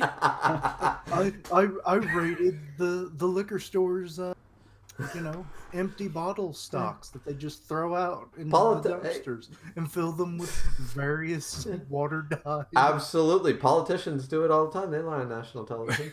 And I won't say that actually out of our entire province, which is like a state for the Americans, in our entire province, the best-selling liquor store for beer sales is literally the one I go to. Me and my father. So we have nothing to do with that. All right. So Naya, here's your chance. The floor is yours, Naya. Go to it. The Prince of Darkness, Zeldris. Zelly, Young Z. I get Vampire Coochie, aka Mr. Ominous Nebula. Zeldris. Everyone, round of applause. He just listen. He was a character that I just had a good feeling about. I could say that I had that same feeling about Esterosa, and I was like half right, half wrong. I'm not sure how I feel about it in the long run, but I'm like, he looks just like Meliodas, and he's short. He's different. I just knew it. It's just different. Like he's gonna be different. I like his ability. Like it's like what it ended up being, like he's just swinging his sword mad fast. Plus with the ruler that he had from his dad, like it was a dangerous combination. And then like I thought when they started to dive a bit more into him and Meliodas, why I do feel like it came a little too late, right? I think some of that should have been planted a little earlier. I enjoyed it, and I felt like it added a lot to him and his character. Because like, if I remember correctly, I could be wrong. Who falls in love first? Is it Meliodas or Zeldris? Zeldris, right? Didn't Zeldris, it was with Gelda first, and then Meliodas ended up Yes, Zeldris. right? So, like, It's implied that Zeldris actually was already involved with Gelda before he met Elizabeth. Yeah, and like there came a point where I actually thought that the storyline with him, they're never gonna really like. I was gonna be disappointed because I thought they were just never gonna kind of touch upon him again. Like I still think they should have and could have done more with Zeldris, but I was okay with what I got, and I like it. He's dope. Like, I know like around this time we started having issues with the fight, especially when like Merlin started just using like type advantages against the original demon and whatnot. But... Pokemon trainer Merlin, right? But like that little bit of Ominous Nebula and like him versus Escanor and everything, like it was awesome. And, you had the two goats going at it. It was fantastic. Like, you were just trying to cut through it, and he got through it, and the finger, then Chandler said no more sun. Like that was actually a pretty good scene. And there's like 0.06 seconds to take it, and after thing took the opening, but Zeldris was still up. He still got up, like he wasn't out. Like my guy's tough. Like his body had to take over his body. He's like not having it. Gelda came through. Like he's just a soldier right there. That's the GOAT. Yeah. Second best character. My second best favorite character is bad. You can go Sundown. There you go. Actually, really quick, outside of Merlin and her bullshit, the Big Six fight, does anybody actually have a problem with it? I thought it was dope. It's fine, yeah, actually. Like, that's literally probably the only part I didn't like, which is like, you're actually weak to lightning, did you? Like, you're a water type. I was like, oh, really? Yeah, you're a water type Pokemon. That's why, I remember making that review, and it took me a while to crop it out, but I actually put Gyarados' face and had the Gyarados cry on my review on Chandler's face. So I was like, so clearly, Chandler's a water type, and then, times 4 weakness to lightning. Right? So I remember, that was pretty bad. That might have been my least favorite chapter in the whole series. I think about it, but that might have been my least favorite chapter in the whole fucking series. I still say chapter 300 because that's where the series really went downhill past a Merlin only problem. That's fair. So, but all right, Sundown, your favorite? Well, it's obvious, boys, who my favorite character is. Bloodstained Elite. No. Oh, we're definitely going to talk about that soon. Yeah, my favorite character. I don't think I had a favorite character per se. Like, there were different aspects of different characters I liked. I think Ban, for the most part, I liked just because he seemed to be the most kind of emotionally adept, understanding, for instance, when Meliodas was hiding something, even when like everybody else was clueless and only Elizabeth would know. He seemed to know, my buddy's feeling a little bit, there's something off with him, even when he was like, when he first lost his emotions. That was dope, and seeing his kind of, he's meant to be this easygoing guy, he kind of speaks in song, but even then he was very aware. But kind of in that same vein, we had characters like Escanor, who I think was amazing, kind of that chivalrous, poetic knight in his base form, and then he hides behind that pride, but he's still kind of the same person beneath and deeper when he's in his pride form, in his day form. I really liked that kind of Jekyll and Hyde thing, even though it's less of a Jekyll and Hyde thing, more just hiding behind his pride. But I also liked Monspiet, or was it Monspiet? I'm not sure how it's pronounced. I always call him Monspite. I always called him Monspeet, but that's because depending on your translation, you got 2 E's or you got an E and an I, and I was like, well, now that changes the word. So Yeah. I'm not sure if they're going for like the French vibe with like Derriere. Is it What was it in Derriere? the dub? No idea. I can't remember. But the dub also got was it? That's another thing. Is it Dolar, Droll, Balor? I have no idea. What? Yeah. Dolo. I mean, I guess it depends. Like that's like what he said, right? Like Derriere's name is Derriere, right? Right? Like in French, right? That's what it is. But they just pronounce it the way they do in Japan. So I don't know if like you just go with whatever you like. I think the one I saw was Monspeet, so it had 2 E's and a T. I think that's the spelling I usually saw. But I do remember seeing that other one you were talking about. Yeah. Yeah, the I before the E and then the T. Yeah. So I don't know. Yeah, but I thought his character was dope as well. I mean, Yeah. he was kind of this He was silent commandment. Yeah, just a silent commandment. He didn't really care too much about being a commandment. He cared more about Derriere. And I think originally it was something like he had something to do with her sister. I've forgotten what his backstory I can't remember was. that, but it was good though. I remember liking it. Actually, But he liked her instead.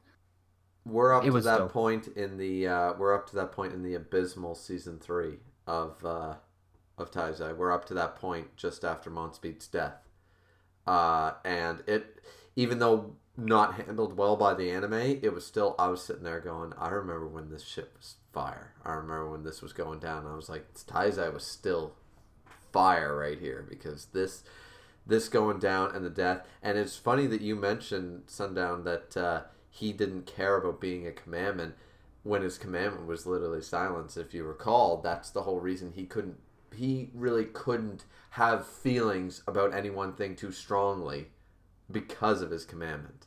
Similar, Yep. a lot of them are like that actually. You have Gother and Esterosa, similar idea, but with him, silence was basically he cannot speak anything that comes from his heart, from his own feelings. He can't actually talk about it aloud or showcase it in any form. So, which is why he couldn't, Derriere's sister was in love with Monspeet, but Monspeet was in love with Derriere. Derriere didn't know because he couldn't talk about it, and he couldn't say anything because of his commandment, and it's actually kind of tragic when you think about it. Yeah. So his whole backstory was amazing. Even though it wasn't really like completely fleshed out, we did get a good few chapters showing what happened. I thought he was awesome. And then his whole kind of ending with Derriere was pretty tragic. And then you actually mentioned it, the OG Galtha. He was pretty cool. Wheelchair Gother.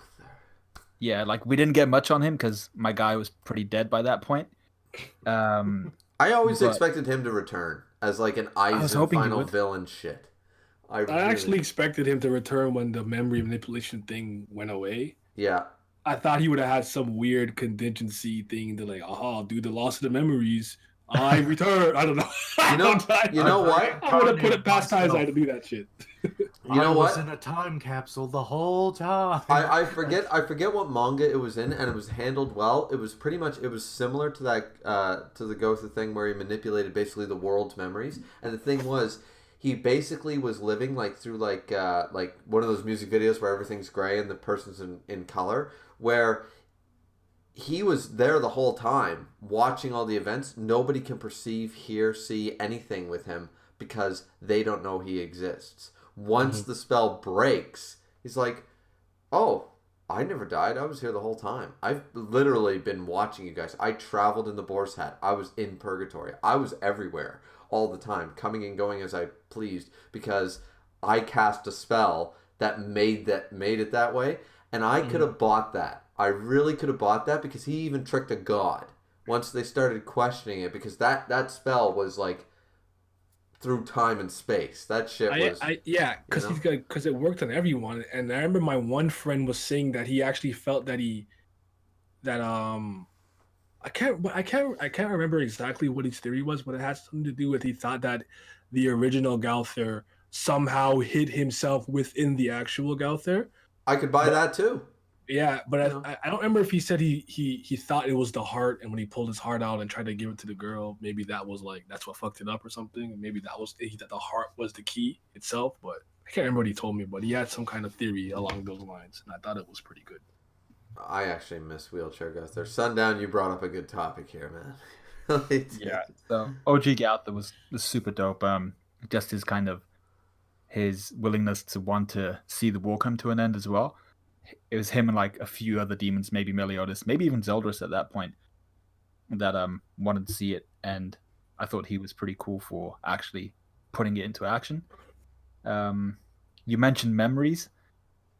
I'll come back to that on the next question. On who we hate. Who we hate the most. Okay. You love to see it. Okay, yeah. She deserves every negative thing you say about her. She deserves. Hold on. Are we talking about my favorite character? Because praise the hammer. Who decided to marry King? It's the giantess, the queen of the giants. Yeah, no fucking way. No. Of course. You over there capping? Yeah. You guys already know it. I agree with everybody's choice. Bon, OG Gother, Zeldris, of course, the goat of the antagonist for sure. And actually, I'm surprised I didn't bring it up with Zeldris. One of the best moments is when he was basically honest and he was like, my brother extended his hand to me. All the brotherly moments that we eventually found out through flashbacks, and when he was talking to Gelda, who was the Demon King, but he was basically like, I just wanted to talk to my brother. I just wanted to have a relationship with my brother. And basically, Meliodas turned Zeldris into a duplicate of himself when he was evil through just not giving a shit. And it was so powerful. I really liked all the Zeldris shit that actually came out of the last arc. It was really good. But yeah, it's good. I mean, I agree. Yeah, of course, the character. Praise the sun. Who decided that? We have Lord Escanor. And that man is I feel is pity. All I feel is pity. Yeah. Why doesn't my commandment affect you? I have no reason to feel hatred to those beneath me. All I feel Yeah. See, when I'm talking about moments, like that's a moment where I'm like, bro, that's up there. That's all, like that was so raw. Everything. This is the saving grace of the last arc of Taizai. I don't give a shit about what everyone says about Escanor. Grimm hates Escanor. So we get into it. But Escanor was the saving grace. Every time that man only went into the one 3 times. People calling it like, oh, he has a Deus Ex. He did it 3 times in the entire run of the series. How is that a Deus Ex? 350 chapters and he pulls out a form 3 times. People call it, I hate to see the people who watch Dragon Ball Z with that attitude. So, I mean, the man, every time, I can't pick a moment. As you guys said, every line is quotable. Every single person, regardless whether they like Taizai, everybody knows Escanor. Escanor is the guy who put Taizai on the map for mainstream. Sorry, go ahead. He's just memeable. He's got all the memes. Everything is about this guy. I think his death, once again, going back to the favorite moments and the worst moment thing, his death up until his death chapter was beautiful. You could tweak it a little to make it make more sense, but there was no problem with his power scaling. There was no problem with his character. All I wanted was more. His character was tragic. It was fantastic. He had the pride. He actually developed as a character. His pride form finally, like, the whole time you think he's been putting this on, he's like, I've realized this whole time that you guys are family. But, you know, there was never a reason to say it now. But he knew he was dying, and now is the time to say it. You know, his personality wouldn't let him. You ever met a grandfather or someone who was gruff around the edges sort of idea? That's basically Escanor. Like, it doesn't mean he doesn't love his grandkids. It doesn't mean he doesn't love his family. It means that the man is just gruff around the edges. Escanor was the same way. Pride is what kept that man alive. Pride is what drove him. Escanor was the greatest character. I still, to this day, I can't even think of a current running manga with a character that I love more than Escanor right now. Escanor is just... He definitely brings that hype, and like I wanna say this because like since you couldn't choose one, could I choose? I'll choose my favorite Escanor moment. Sure, It's actually his intro with the Knights of somethingburg. The Vampires of Edinburgh. There you go. Sorry, Oh yeah, the Edinburgh one. So I actually really liked it because when I first saw it, I'm like waiting for it. Fuck this guy. So I immediately dismissed him, and just was like interested in whatever else was happening, with everyone else. And then when the sun was going up, and it was kind of like apologized for it. I was like, wait a minute, hold on. I leaned in, like, wait a minute. Wait a minute, this is the same guy. What's going on? And explained it. I'm like, I like that. I'm like, oh shoot, so he's like the weakest and the strongest It was a great yin yang thing. I actually really like this. I'm like, oh, he's dope. And then like his reintroduction with the mustache and everything, that was always cool. But I actually liked his very first like scene with the Vampire King and all that shit. I loved that. That was dope. And the hype that was brought to this character the entire time, every single moment. Like, I agree that all the characters you guys have mentioned all had wonderful moments. But as we said, we just had... You're right now. You hit it on the head when you said he brought the hype. Every time Escanor was on scene in his daytime form, you knew something was going to be epic. You knew he'd have a one-liner that would be memed the next day. You know, it was just so good. As you said, like, apologize that you've been born to this world. Like, the cheesiest lines, but from this dude, it was like, damn, he just stating facts. Dude, it could be like a product of the era and his kind of gentleman demeanor, but like it was so condescending but poetic and elegant, and then he backs it up. Like it was just like it all worked like in tandem with one another, because it's not even like I'm that dude. He would just say it in a way where it's like, yo, it's kind of like poetry, but damn, you talking shit. You bagging it up. You just said it. So good. Actually, funny enough, you just said it twice, Naya, where you said poetry. He was poetic. The ironic thing is his nighttime form was the poet. So I mean, there you go. I remember watching, because I was actually on my way home from work and I was stuck in a huge traffic jam. And that was when we were doing the Boar's Hat podcast, and it was actually only Grimm and Sundown, and it was an Escanor chapter. And I remember Sundown. You were talking all about the poetry and the romance of being a knight back in old Britain and all that stuff And I remember listening to Sundown the whole time. Grimm wasn't really, he was Grimm, but Sundown was bringing like all this like great aspect of his character. I only say that because I love Grimm, but Grimm is not an Escanor fan. But I could understand why he'd be a problem for somebody though. Like as much as I'm not on that side, I could see it. Well, because it's like in a lot of ways, it's not fun to root for somebody is going to win. Because like I think the only fight he's ever had, like until they started really even when they introduced like the other deep Chandler and whatnot, like I'm like when he goes to one, he's unstoppable. Like I never really fear for him. I think the Meliodas fight was the only one I wasn't actually sure when he was in assault mode. Yeah, otherwise I never worry about fighting. Yeah, I'm never. There's no suspense where I'm like, could he lose? I'm like, nah, you got this. I think actually had Nakaba handled it better, because if you remember, it's right after that fight. That's when we see him cough up the blood. Yes. So had he handled that foreshadowing better, that even though Escanor wins, we saw the one for 1 minute, that dude can't die. I'm like, all right, I buy that. And as you said, Naya, before, it was like it was fine for power scaling because the dude was weak as hell. He was the weakest character in the series for half the day, so it worked out. It's just probably longer. I mean, I don't know how strong he is when the sun really starts to rise. Does he go from like 0 to 1? Like, so I don't know. I don't know how fast it rises, but like. Well, it rises by the second, so but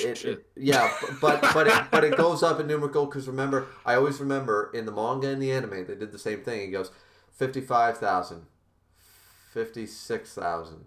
Okay. 57. So it's not like boom, boom, boom, boom, boom, boom, boom, like too fast. It seems to be like every few seconds is another like 500 to 1,000 increments. It's crazy. It's crazy. But as you said, he has to go up that ladder. But just Escanor, ladies and gentlemen, Escanor. I was so Yeah, he was really strong, but I felt like there was still ways to deal. Like I don't think there's a way to deal with Merlin. She just wins, She would or just like make a or does reason. nonsense. Like Escanor, like even if you like even if you're fighting him right afternoon, like obviously he's gonna be strong as shit, but he's gonna only get weaker. Yeah. You know, Well, like technically, you can attack him in the nighttime. You can bring that with. Like there were so many things you could do to kind of neutralize him. This is why I never got mad at him. His like role. I get it. right. He was really strong, but I never. It didn't upset me personally. Yeah, it didn't upset me either because once Chandler understood what was going on, he cast Black Knight to save Zeldris, and then all of a sudden he was only using the reserves out of Rita from then on, and he was getting his ass kicked by the Sinner, and then he had to push himself to death just to fight the Demon King. So really, once we got to a point where the power scaling allowed Escanor to actually have the potential to lose, he actually had to fight fights. You know, and the one wasn't the savior of every arc. You know, like people seem to tote it as I said, the one was only 3 times on screen. And that's, like, to me, that's not a Deus Ex Machina. I'm sorry. It did not end 3 different arcs, 3 different main villains. It didn't kill off, you know, Sosuke Aizen, Yuha Bach, and Kaguya from Naruto all in for 3 arcs in a row. Like, that's not what it was there I'd be for. okay with it. Don't get me wrong. I'd be fine with it. I'm not just saying like that. Wait. You would not hear a peep out of me if Escanor was taken out. Listen, I hear a peep out of me. Yeah, that's what Naruto needed. Naruto needed Escanor. I would have actually praised it for that because, like, I think more series need to do that. I get it; it's your titular character, but I think it's cool when you actually let other characters take down the kind of quote unquote main bad of an arc. But that's a topic for another day.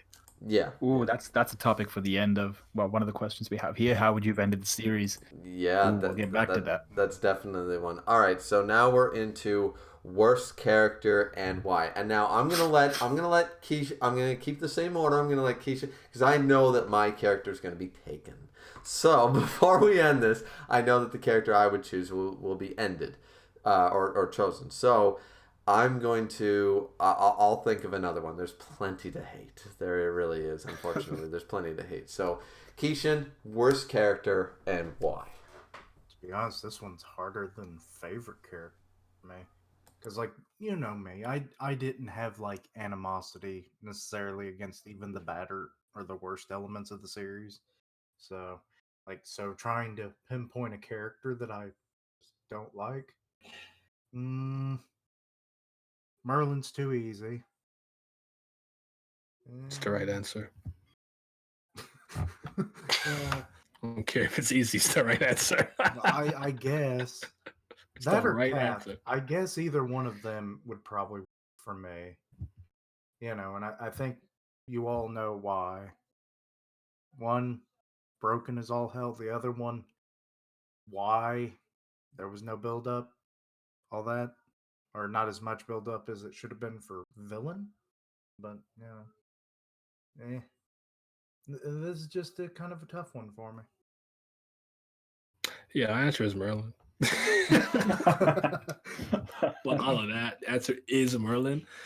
Merlin presents like, it's like I don't want to rant, so I'm gonna just keep it brief. But Merlin presents a problem that I have with like a lot of series that have magic, where it's kind of like I just do magic, and magic is like not science; it's just magic. Therefore, I don't have to explain shit. And I just felt like she was an embodiment of that, where she would just start doing stuff, and it's just like, okay, you got this history and blah blah blah, but it's just like there's no matter what happens, there's no answer that you probably just could have solved with some type of spell. And I just didn't like it. I could go into so many reasons why, but you see the effect she ended up having on the end game too. It's just she's awful. Like, I don't care if you think she's like you like her because she's strong or like whatever. I could not stand her because I felt like she just like there's so at the time when so many things were going right, I fundamentally had an issue with Merlin where I'm like, I just see a fissure in the ground opening and her fall, and then lo and behold, the earth split open. We all fell in because of fucking Merlin. Can't stand her. But since that's like the easy answer, I'll just say that like I'm not a Galther fan. I don't know if I hate him, but like Galther just never appealed to me ever.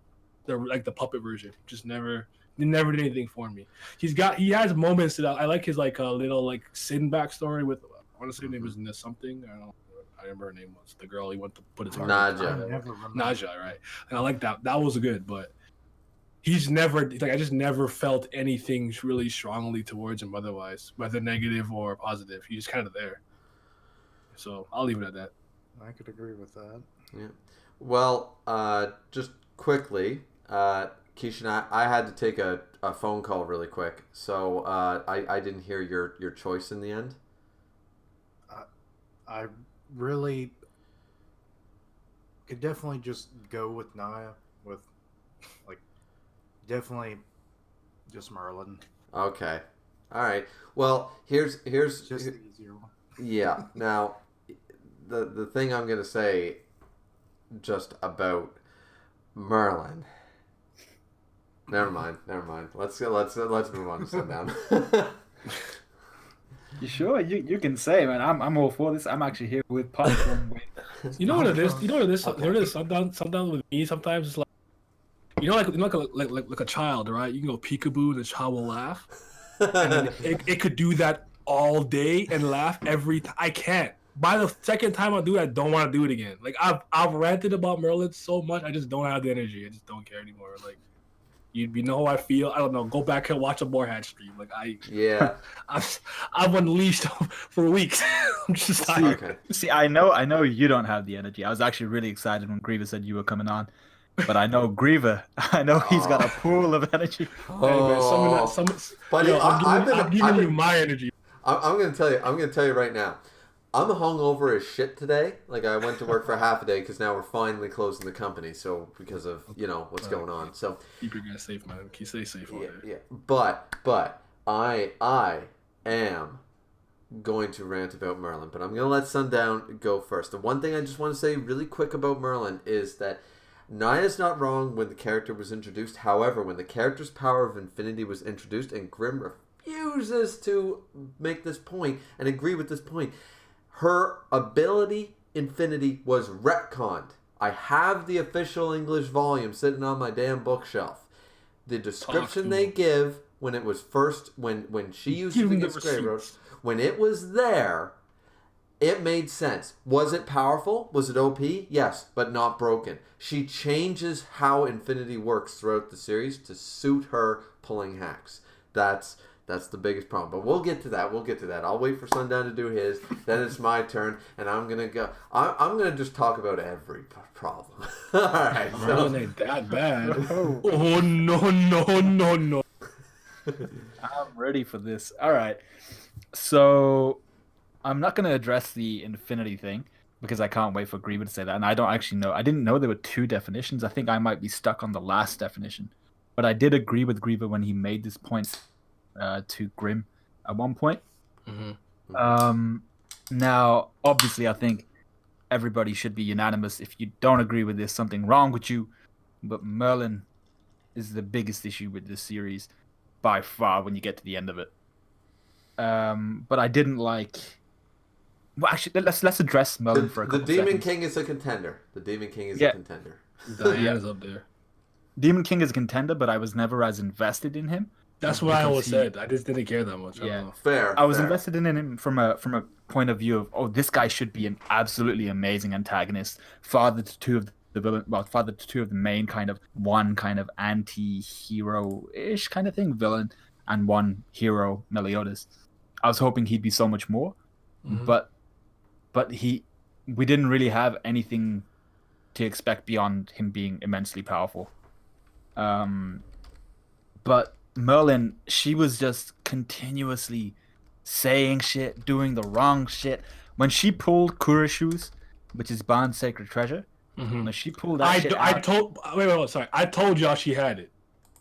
I remember. I told you two things. He got drunk and sold it, or Merlin had it. I gave him two options. No, he did both. Remember, because that's what he said. He said, "I got drunk and lost it," and you. I remember now. You brought that shit up. You said when they were describing the sacred treasures, and he said, "Oh, Meliodas," because we already knew that Meliodas had his because Merlin retrieved it. He's like, sold it, and she went and got it. He's like, well, Bond lost it. Merlin's got it. I remember you saying that for like multiple times. Merlin's got it. I'm like, please no.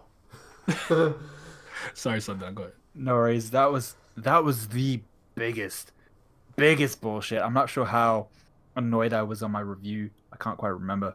But when I saw that, I was like, where were you keeping that shit? Like, there was... how did you have Kuroshu's all this time? And Ban needed it a few times. Ban would get Multiple times. That's the problem, I would say. Like, every fight. Yeah, and like, okay, I got you there, but like, there was times where like this was like, I get it. Like now probably of all times was a good time to give it to him because like he definitely needed it now. But there was times before where that nigga needed them nunchucks. So where was he at? Exactly, and her whole kind of Aizen thing where, this was all according to my plan, and I'm just like, what? When Griever's done, I'm gonna talk about that just a little bit, but I'll just say this thing about Merlin for like some of the people still like, she's not that bad. It's not even like Merlin to me presents a problem where it's like you have a ship, you're sailing, you're good. You got one little hole, not a big deal. You patch that up, not a problem. It's good. You keep it moving. Small little holes not gonna make the ship sink. What happens if you have 1,000 little holes in the ship though now? Like the problems she presented are so small and gradual until really the end where you're like, oh shit, we capsized now, but it's like there's so many small problems that add up and the ship now is leaking in too many places to fix it. That's what Merlin did to the series. 1,000. Yeah. How much time you got? I can list about 8. It's over 9,000. Or she just used infinity on the problem. Became infinite problems. There are so many things you can address with Merlin, like her backstory. This is just me now, but I think her backstory was complete shit. I don't think it was so bad. I don't think it was like the one part that did interest me. I'd be lying if I said this didn't. Was when we first got that little spoonful of sugar where it was like, she betrayed the Demon King and the Supreme Deity. She kind of lulled them into a false sense of security. They gave out some gifts to her, and then she pegged it out of there. I was like, ooh, this is pretty cool. Like she did over 2 gods. That's insane. I want to know more about this. And then what we found out was she was insanely in love with Meliodas. Like, right? I was just like, okay. Yeah, and then that's been her kind of driving factor this whole time. And I'm just like, I get that this is meant to be a manga where romance is heavily driving people's actions. Let's go with Bond. Let's go with Meliodas. Let's even go with Galtha at one point. But that was just complete. I was like, really? For thousands of years, you ain't gonna say shit. You ain't gonna do anything about it. You ain't even gonna use. It's like, what should make me believe that? Like, I know you said it, but why should I believe that based on everything I've seen? Like, where did that come from? You know, I just dismissed it. I was like, you know, actually, that's the last chapter I read until today, actually. So. But yeah, I think I'll stop on Merlin because if I continue, I'll just keep remembering things and then it could kind of devolve. Diane was the one that I was talking about earlier. I knew you were going to go there, so. Like, there's a serious amount of brain damage. She must have concurred at some point. You can only. And the brain damage. And the brain damage. And the brain damage. Is that a key listener? You can only break a rock so many times before it's no longer a rock. It is just dust. Exactly. Like, her brain must be mush at this point. She has been repetitively struck on the head, and she's lost her memory several times. She did that whole. I'm not sure how she actually. I haven't reread this, but she did that whole kind of memories are etched into my heart, so they'll never be forgotten shit. Yeah. And I was like, ooh, that's... Ooh, this is Kingdom Hearts now, okay. Yeah, so I was like, yeah, I'm not, I'm not a fan of that, but I suppose I can let it slide. But, no, when that chapter, when one of those chapters dropped, I remember specifically finding the scene in Men in Black when Will Smith tells Tommy Lee Jones, what? That thing is going to give her brain cancer or something. I remember using that in my review that I was so pissed. I was like, it's true. So, yeah. But yeah, I didn't like her, man. Before you go, Griever, do you agree? I brought up Elizabeth. a couple times. I don't agree with Elizabeth being awful, but I could see why somebody would think she's the worst You character. know what? I do. I could see why, but I actually think she's fine, to be honest. You know what? The problem is what? underutilized is fine. You know, forget the bloodstained Ellie shit for just a moment. As the Princess of Leonis, forget the goddess shit even. As the Princess of Leonis, she doesn't have any magical powers. She's not she's an apostle of the goddesses, and she doesn't know how to use her power or awaken it. We've seen that character many times. Never hear people bitch about those characters who are OP but can't control their power. That's a trope in manga.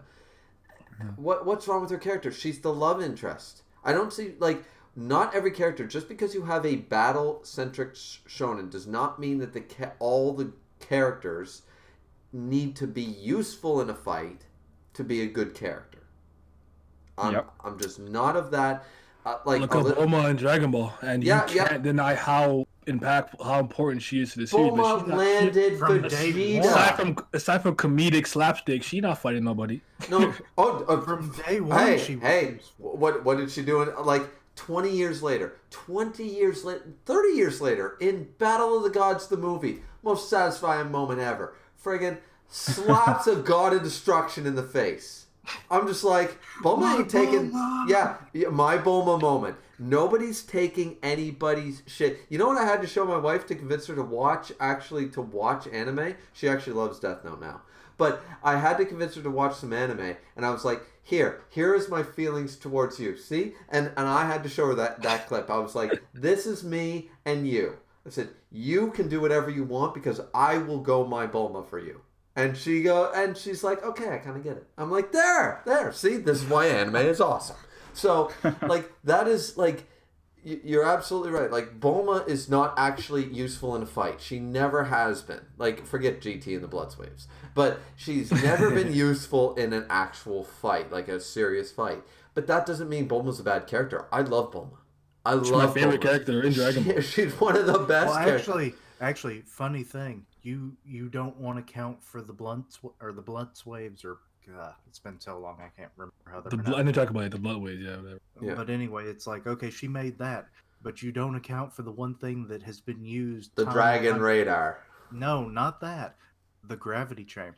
She made that, so in essence, she has been helping in fights. Well, her dad made it. Didn't she make it more intense for Vegeta? Yeah, is that what happened? Her dad one that made the roof. Yeah, it's like she also reassembled Android 16, who made the bomb. Well, I mean, just think of from the beginning, Goku. Dragon Radar, right? She's the one who tamed Vegeta because of that. Trunks, Time Machine Trunks, like all that, like Bulma, like you can never deny her importance. No, exactly. She jump starts the series too, but like people could argue, like, you know, because she's not fighting, she's whack. She's not helping. It's easy to see that if you're not accounting for all the other variables. Where it's like, I get it in a fight, Elizabeth, whatever, Bloodstained Ellie, that comes from like the totality of all the like reincarnations and whatnot. So I laughed when you said that? I laughed, but I was like, it's not unbelievable. She was in war, right? No. She was there, like and she just had it been explained. Shit. Had it been explained, I would have been fine with it. But we saw no evidence of that. In fact, in the Holy War, if you remember, like even Sariel and Tamio were like, "You guys don't even understand how great Elizabeth is." She was basically an archangel. I wanted them to finally say it in the manga, and they never did. But because Sariel and Tamio listened to her, they were like, "Fuck you, Ludishel, we're listening to her." So she basically, they were like, you remember that absolute order? And then we get the flashback to Gotha with Chandler. It's like, you can't disobey. If you disobey, you're basically destroyed, right? It kills you. She turned away, out of the hundreds of demons, she turned away a few dozen. And they're like, well then she wasn't very good at it. It's like, you peons don't understand. Absolute order. If they turn from battle, they're going to be dead. But Elizabeth is so goddamn good, she still made a few dozen demons turn away. Do you understand what that means? Do you understand how good this woman is? Like, they couldn't contemplate, like, they couldn't instill in the humans how great and how compassionate this woman is. That's her power. She's compassionate. You don't need to have a battle-hardened, on-the-front-lines character to be a useful, good character. I never thought. And we kind of knew what she was from the jump because like she stays a little bit damsel in distress, but like it's.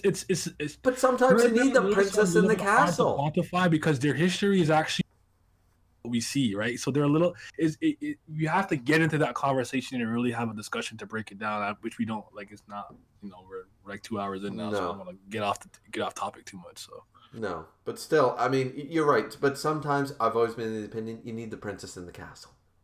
So I mean, it makes a good story. Just saying. Not everybody's a fighter. I always remember this line. I forget who it was. I think it was somebody famous. But they said, not everybody can be a hero because somebody needs to stand on the sidelines and clap as they walk by. Oh, I like that. Yeah, so it's like, yeah, I agree with that. I like that. So that actually kind of reminds me of one of my favorite lines ever from Fate. I was playing the Fate visual novel, and Shiro wants to be a hero, and he says, "Well, rejoice, young man. Your wish has become true because to be a hero, what do you need to fight? Evil, right?" yeah.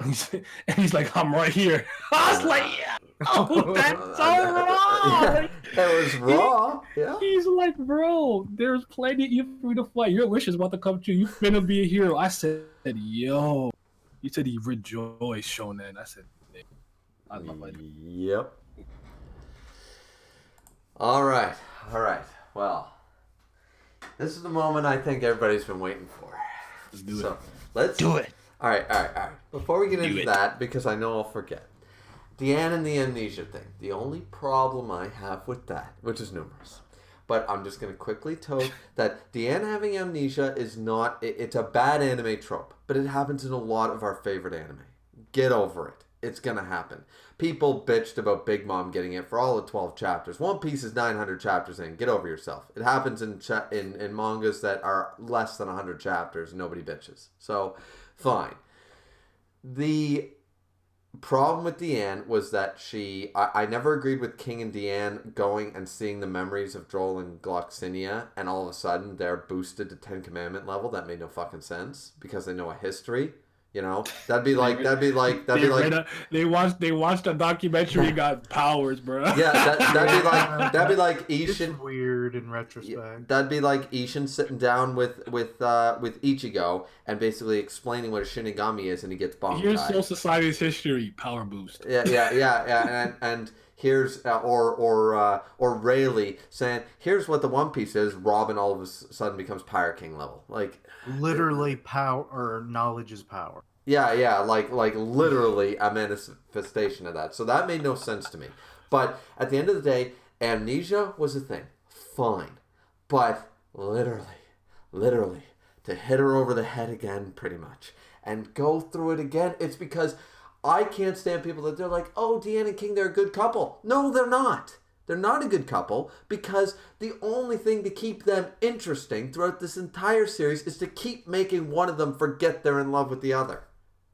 Like that is their story. They were in love before chapter 1. But because we need them to have memory loss to create romance drama. Like Bond and Elaine, fine. Meliodas and Elizabeth, fine. King and Deanne, though I don't mind them as a couple, they're a terrible love story because their only trope is that one or the other forgets that they're in love with the other one. The entire series, that is their story. Because once they both figure it out, they're like, "I love you too." That's the end of it. There is no romance drama with those two, no tension, so it's just shitty romance story. Now, all right, that was my piece on them. I can't waste too much time. Whoa!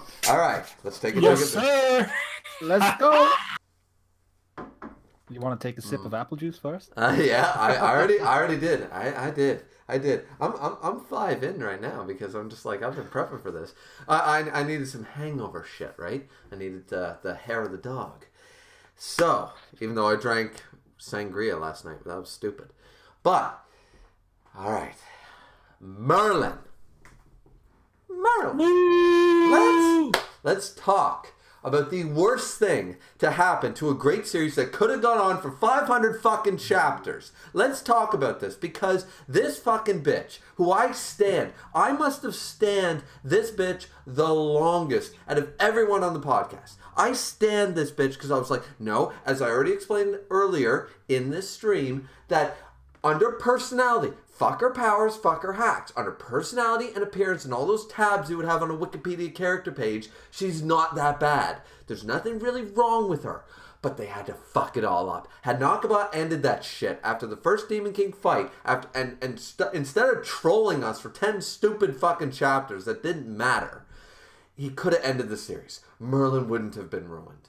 But then, I forgot he did that shit. No! That shit was so funny. Oh my goodness. Sorry. Then the last left of dignity. And then what do? I came up with a million theories. I had like a 40-minute goddamn review in that Escanor death chapter. That was the best chapter in the series. I was like, this shit actually made me... I was close. I was pretty close to tearing up. I was like, the shit. Escanor, my favorite character. Like, he's not expecting it. He's just like, I fought alongside you. It's all good. And you see her breaking down. You see her shaking. She can't hold her composure. 3,000 years, this woman has held her composure through wars and shit and all this crap. Yes, she's not a great character, but even she's going to break down. She can't love him, and she feels like shit. And I'm like, this is real. This is some human goddamn emotion out of this woman. And then she goes up. She kisses him. And it's like, it's unexpected. And I'm like, damn, that's one damn good. And the whole scar thing, like, I could... And Elizabeth offers next chapter, like, I can heal that for you if you can't heal it yourself. I firmly believe that Merlin could heal it. She chooses not to because she's like, I couldn't return his love, but he deserves this much. I was like, this is some goddamn good feel shit. And then the moment, what is it, like 5 chapters later, this fucking bitch pretends to be Chair-sama, pretends to be Sosuke Aizen in Taizai. With 2 pulled out of your ass. Oh, there was a lake under the lake. There was a lady in the lake the whole time. What the fuck? And then, oh, let's pull Kath out of here. Oh, there's another god called Chaos. Also, yeah, Demon King, Supreme Deity. Oh, yeah, you know that tree that does nothing in this series? Yeah. They created that thing too. Why the fuck was the Fairy King's forest in danger the whole fucking time then? If that thing's on the par with Demon King and Supreme Deity, why the fuck does it need Harlequin to defend it from a 5,000 attacking Avalon is beyond me. This bitch created everything. She caused the death of Escanor with no reason. Could have been prevented. And her backstory. Sundown brought it up. Her backstory. Her fucking backstory. Okay, this bitch, she was in love with Meliodas. Okay. Yeah, you're 12. Get over it. No. I'm not going to get over it. I'm going to throw myself into my studies, learn everything I possibly can. Fine. It doesn't even make sense. Okay, I heard about this, like, creator. I heard about... So, some Catholics came by. Some Mormons came by and said, have you heard the word of our Lord? And I listened to them. I took their pamphlet. And then I was like, yeah, because the boy I love doesn't love me, I'll go religious. But not just religious. I'm going to bring God down to earth. Why? What is that going to solve? How does that solve your problem? It doesn't. There was never, I'll make Chaos forget Elizabeth and fall in love with me. Chaos can do it. That's never stated. You can come up with a million theories, but there is nothing. There's no connection there. She was in love with Meliodas. He didn't return her love because he's in love with Elizabeth. And then, where does it end up? She's reviving Chaos for what reason? How does that fill the hole in her heart? How does that solve anything? It doesn't solve a fucking thing. All she did was cause a holy war. 2 of them, by the way. She caused 2 holy wars. She tricked 2 gods who burned down her entire home. So killed, let's assume, thousands. For no good reason other than she was pissed. And she killed Escanor. Retroactively, all the shit, the entire story of Taizai is because Meliodas didn't love her. And she thought bringing a creator god into existence would make her feel better about it. Like, go have a glass of fucking red wine, sit down, get a few cats, and fuck off. I think the thing about it, too, that's also kind of funny is, like, she has this dedication to Arthur, right? So it's like, just move on and do your thing. Like, what the fuck is all this about? There's the other thing. Arthur. Okay, Kath and Merlin. Got great faith in Arthur. What the fuck?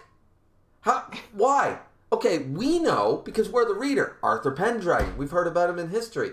Let's say that there was no references to Arthurian legend in this series, and they brought up Tenzai Nobusu. That was his name. We'd be like, okay, why is this? Like, replace Arthur Pendragon with a random name. What matters? Like, why is this kid so important? What in the series has told you this kid is important other than Merlin believing it? And what is Merlin's evidence? What is Kath's evidence? Nothing. Merlin made him a vessel of chaos, but doesn't mean he was destined for it. None of this shit shows anything. Apparently there was like 50 warriors in history that already pulled Excalibur out of the place. So he's not that special. So what makes Arthur special? Other than his namesake that we as readers in the real world would connect to Arthurian legend. It's Arthur Pendragon. Got to be important. The name drop. The name drop is the only important thing. And Merlin keeps telling everything about Merlin is basically shit. I tried to stand this woman, and Sundown brought it up about Infinity.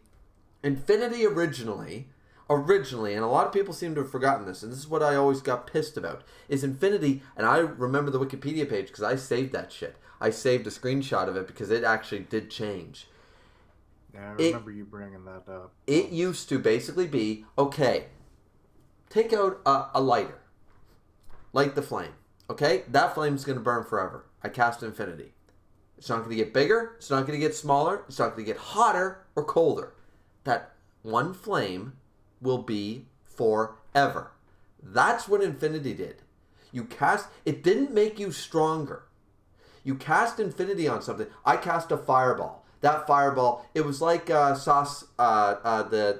Sharingan with the black flames. The flames will never go out unless I tell them to. Doesn't mean the flames can engulf the earth. You're not that strong.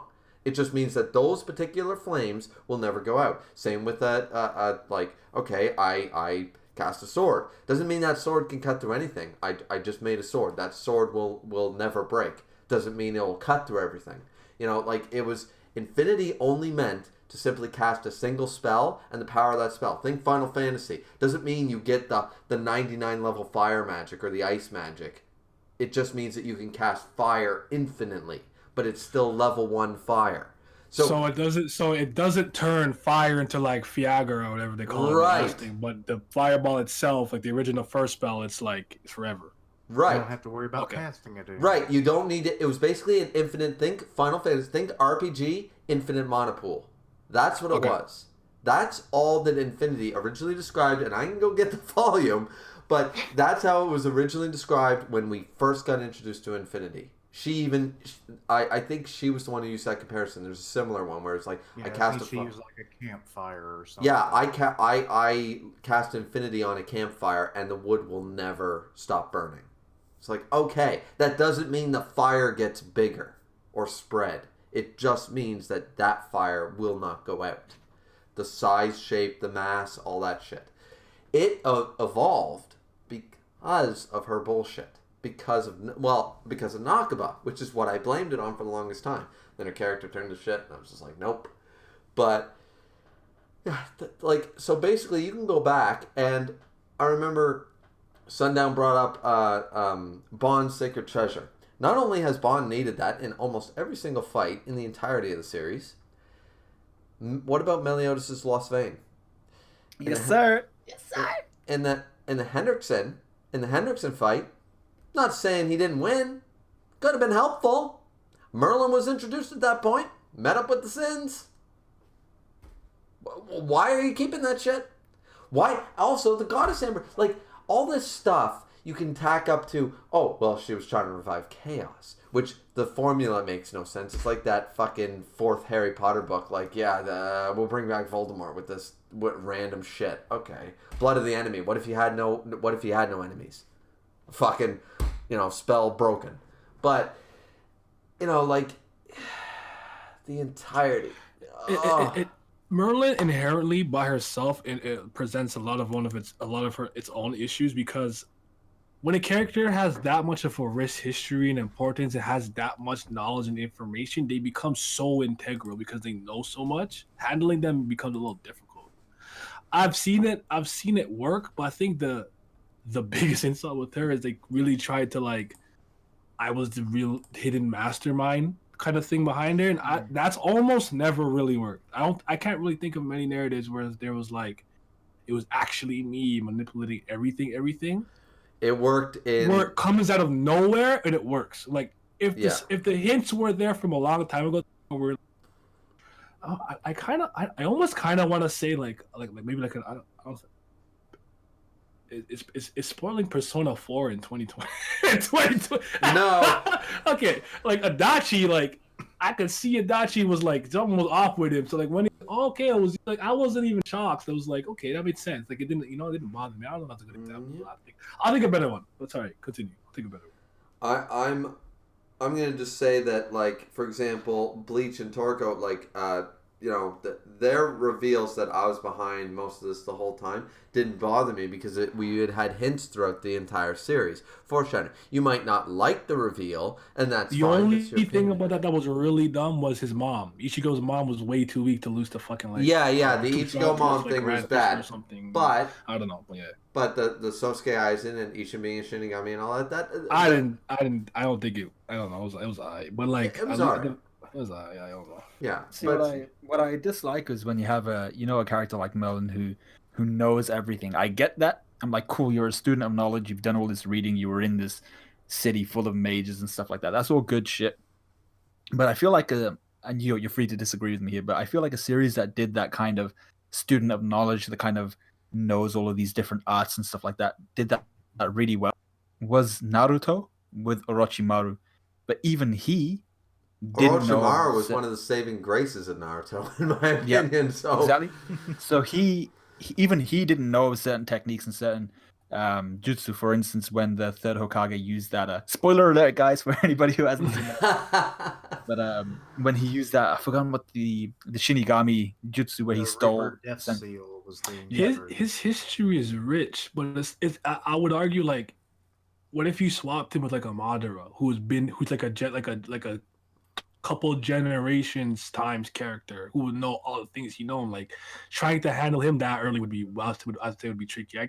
Orochimaru was not a bad example, but like as much as he knew, he was still like only like 50 or something. Like he was one generation. But like Merlin is like 3,000 years old, But the problem is that she got all her like this wouldn't be a problem if she was a liked character, so this would be a nitpick, but she basically got a freebie because the Demon King, as a gift, gave her every spell, every demon spell.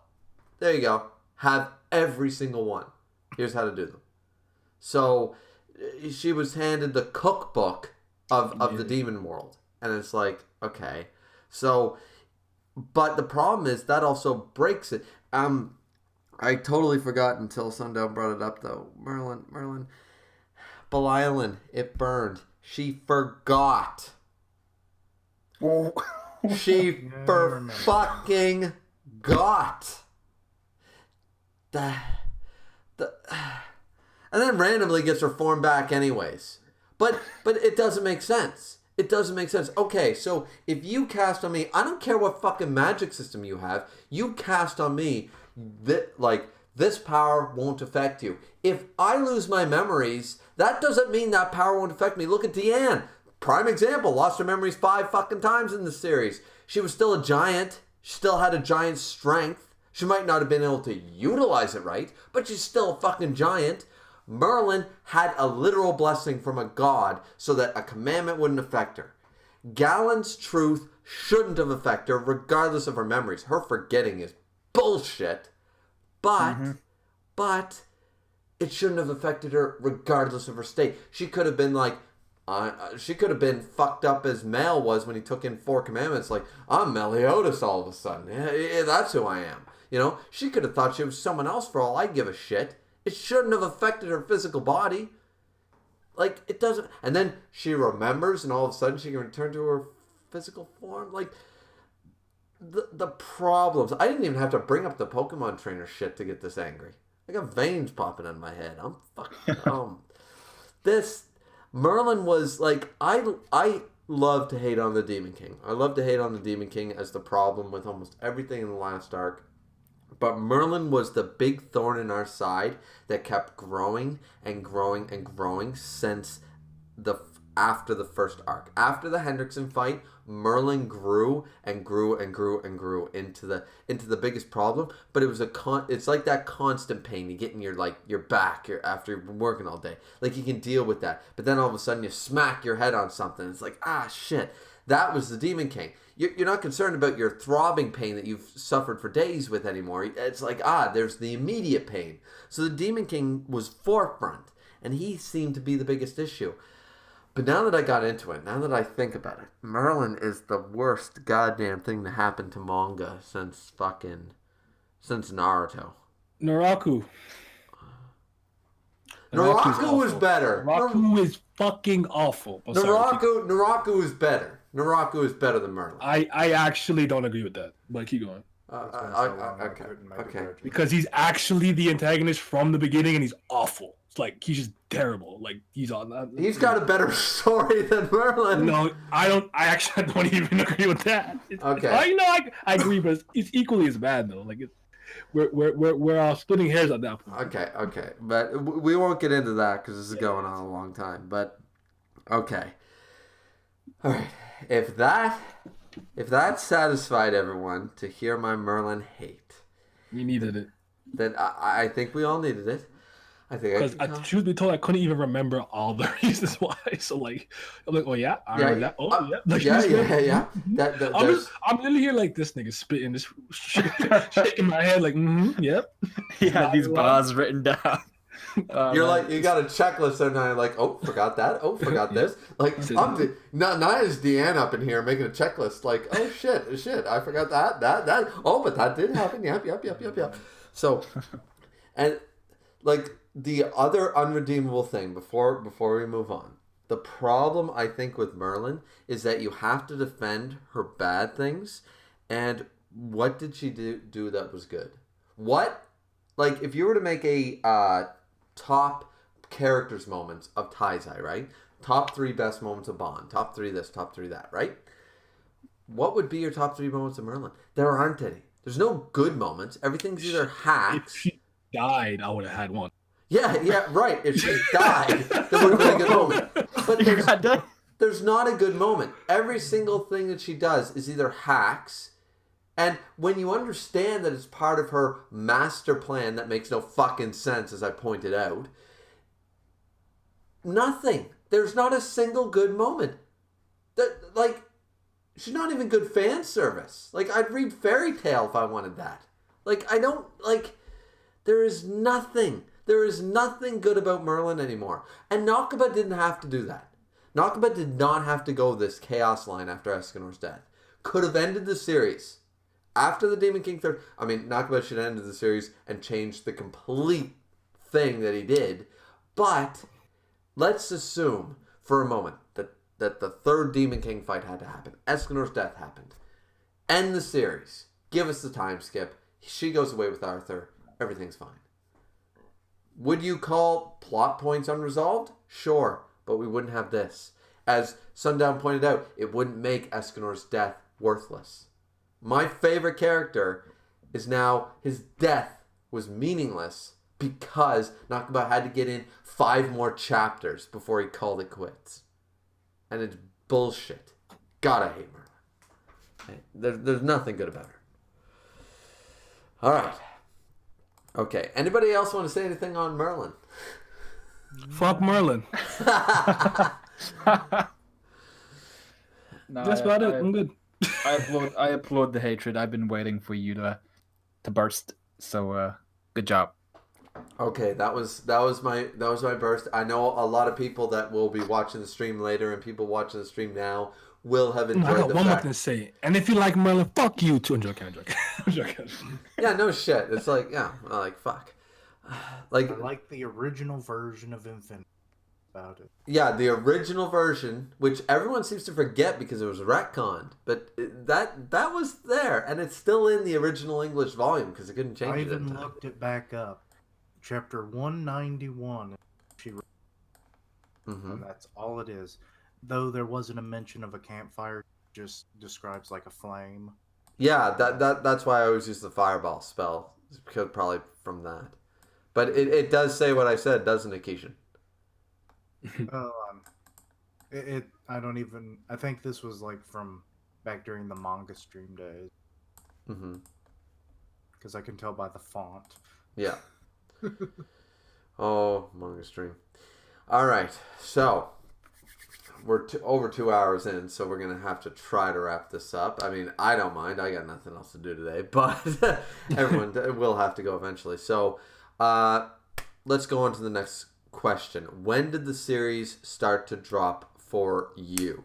Let's do it the same order we've been doing. So, Kishin, when did the series start to get bad? Well, like I've said before, like I never had as issue like around the 300 and all that stuff, or even before that a lot of others were having. You know, I was still enjoying it. Like I could see some plot holes and whatnot, and I was like, but we'll just keep going. Probably my biggest issue was like that whole like non-payoff for the final 7 chapters, or the 3-part, you know, epilogue kind of deal. That never panned out. And then we got more series, which then led to more problems with the whole chaos issue. So I guess that might have been the lowest point, other than Kath, for me.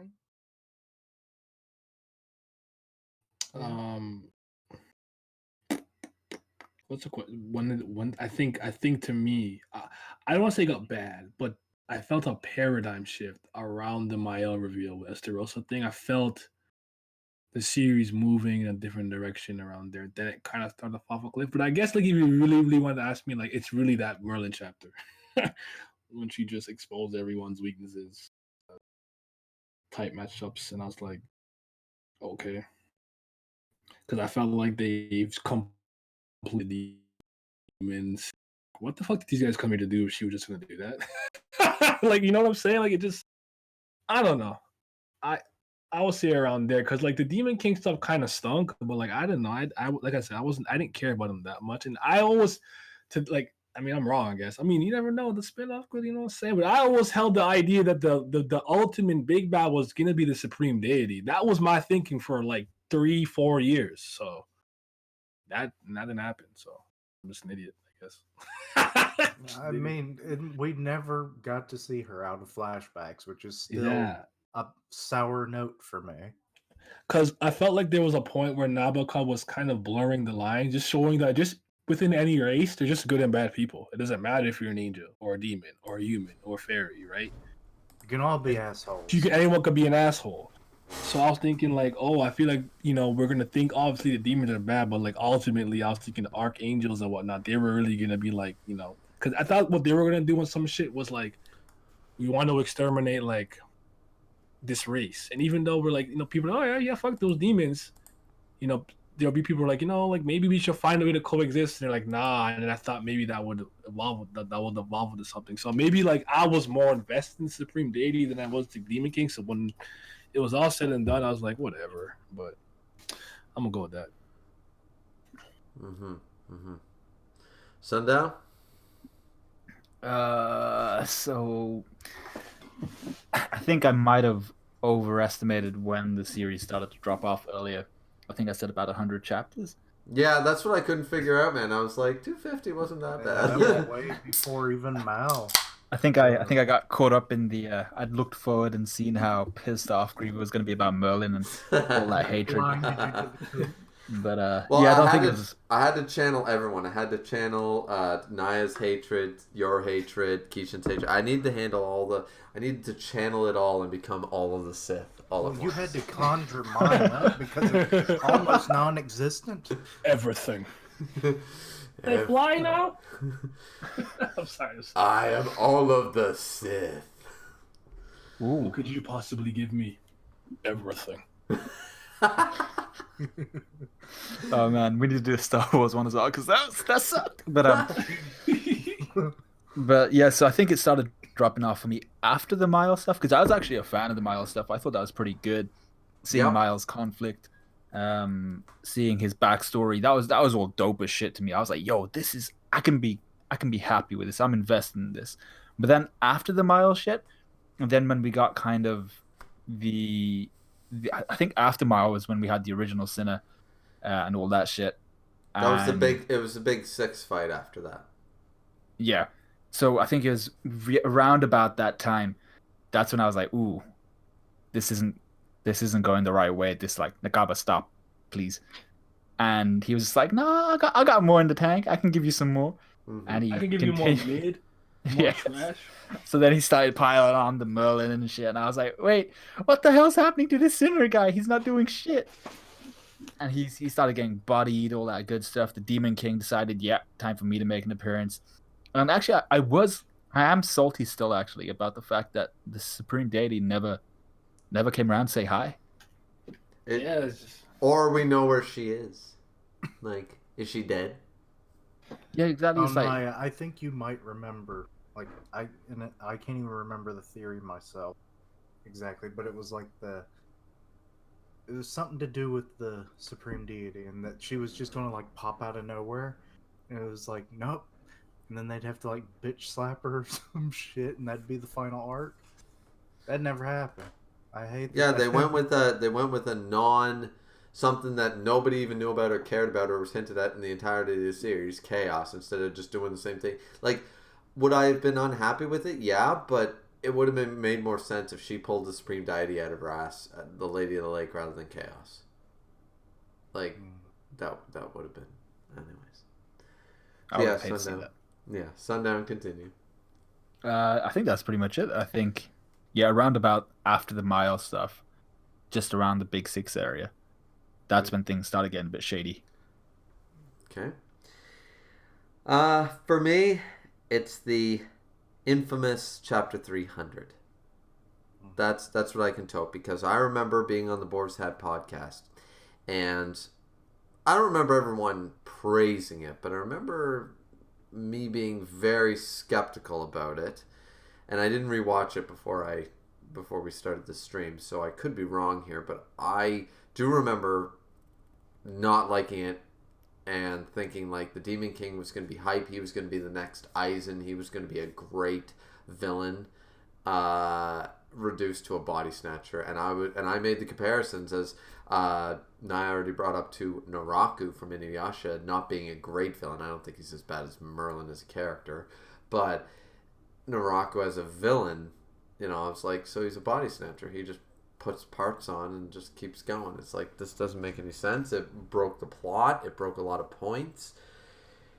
And yeah, Chapter 300 is when the series really dropped, because after that we weren't waiting for the like, what's the Demon King's ultimate goal? What do all these hidden meanings mean? These symbols that we're seeing in panels. Where's the Supreme Deity, which we never got an answer to? Everything just started to go downhill from there. The Sinner Demon thing, the whole Fallen Angel Lucifer thing, I was fine with. I like that. In fact, had they made the Sinner, I always thought, I have multiple theories, but I always thought it would be Meliodas' 5 Commandments versus Mile 5 Commandments going at it. That would have been a fine ending to the series, a fine final battle. The Demon King being there, it's like, okay, where's the Supreme Deity to counterbalance? That never showed up. I would have been fine with the Demon King gets offed in purgatory. They could have found a right way to write it off, and then the Sinner takes. Can I interject for 1 second? Does that work though? Does that work? Like, someone correct me if I'm wrong. If I'm wrong. What? Like, Meliodas' base power is way higher than Meliodas' and then Esterosa. So if they both got 5 commandments, he's just still stronger. No, Like, no. If he had remembered he was Mile, which he did, then it's the strongest angel versus the strongest demon. I got you. My fault. All right. Both with 5 commandments. A lot of people, it wasn't just me, a lot of people thought this would be the end game. And honestly, it sounds like a pretty decent end game. We got the reveal. I don't think anybody actually disliked or hated, at the very least, the whole Esther. I didn't. I just didn't believe it was true. When it happened, I said, like I said, literally in that one moment. Mm-hmm. No, it doesn't make sense, because we tried, like, we were just threw like 8 things at each other immediately that pointed out to the fact, like, we were just wrong. That's our bad, and we kept it moving. I'm pretty sure we spoke about it too, but I deleted that shit out the channel. Yeah. I only kept 2 Tarzai videos, I think. Well, everything else is gone. It's gone. Everything else is gone. I wash my hands of it, bro. There you go. I mean, I don't think anybody can blame you. Honestly, there are multiple. You guys all see them. Everyone probably in the stream right now all knows it. Anything with a red thumbs down icon on my thumbnail for my behind the bar reviews knows that those are usually the chapters where I'm like, should I just give up on this series? And there was too many. Oh yeah, I remember it was like I would wait just to see if you liked it or not. I was like, oh, I see the thumb. Yeah, the red thumb down. That was but remember, that wasn't just for a bad chapter. That was for a terrible chapter. I use those sparingly. I should be putting a green thumb for great chapters, but I never do. But either way, I just thought the 300, because I remember, other than like as Naya pointed out, me and him we were crazy about the whole Pokemon trainer shit. But at the end of the day, the Merlin thing, as I said, comparing it to a thorn in the side, that was a constant pain. We knew it was there. We kept reading the series, And at that point, she hadn't broken the series yet, like she was about to. So up to that point, it was like, okay, yeah, we got our issues, but it's still watchable, it's still readable, and all that stuff. And then 300 happened, and the disappointment started settling in. And I can't think of a chapter that I actually liked other than 317, which was Escanor's nighttime form stand, and the death of Escanor. I can't think of a good chapter outside of those. So since 300, we've had 2 good chapters. That's 2 in 50. Like that's ridiculous. Even I Good can't Lord. count. I mean, I could count. I suppose you could count the fisticuffs, and a lot of people hate that. But Escanor going toe to toe, just Vin Diesel versus Dwayne Johnson sort of idea against the Demon King. I enjoyed it. A lot of people hated it. I thought it made sense. It's like he's got the ruler, which for some reason doesn't work half the time. Does work the other half, whatever. But there's another problem with the Demon King. But it just made sense. It's like, okay, fists it is. Let's just do physical pure strength. And I was like, okay. You want to have a bully day? Let's have a bully day. Exactly. So you got like 3-4 good chapters out of the last 50, and it's all been since 300. 300 is where the series fell, and it never really recovered. And I waited and waited for it to, and Nakaba just kept digging himself deeper. So, but yeah, all right. Let's jump on to, if you could change one thing, and only one thing. You can mention more than one, but you have to pick one. One thing from the last arc, what would it be? One plot point, one character, one power-up, something. Like, you can change one of Merlin's acts, for example. Merlin spontaneously just... Go ahead, Kishin. No, I think I've been thinking about this. And I have to say, changing Merlin's motive, because up until that point, it was unknown. Mm-hmm. Like, what her, end goal. Like, everyone else, they had their little life goals and stuff. But no one... And they even questioned it at that point. It was like, Merlin, what is it that you want? And it's like... And then we find out, and it's this big pile of bullshit for the series. No build up, so change her motive to just about anything else that ultimately does not allow us to have chaos be revived. You're asking me specifically.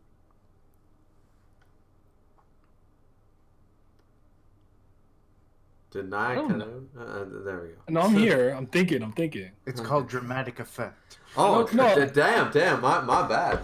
I know. I just wasn't. I'm not sure what I would change in the last arc. I just know that if we're not having chaos, if we're having a final bad guy after the Demon King, it's gotta be Supreme Deity. I don't know. Yeah. I gotta think about it. Yeah. Because I feel like there were so many little things before that I would change.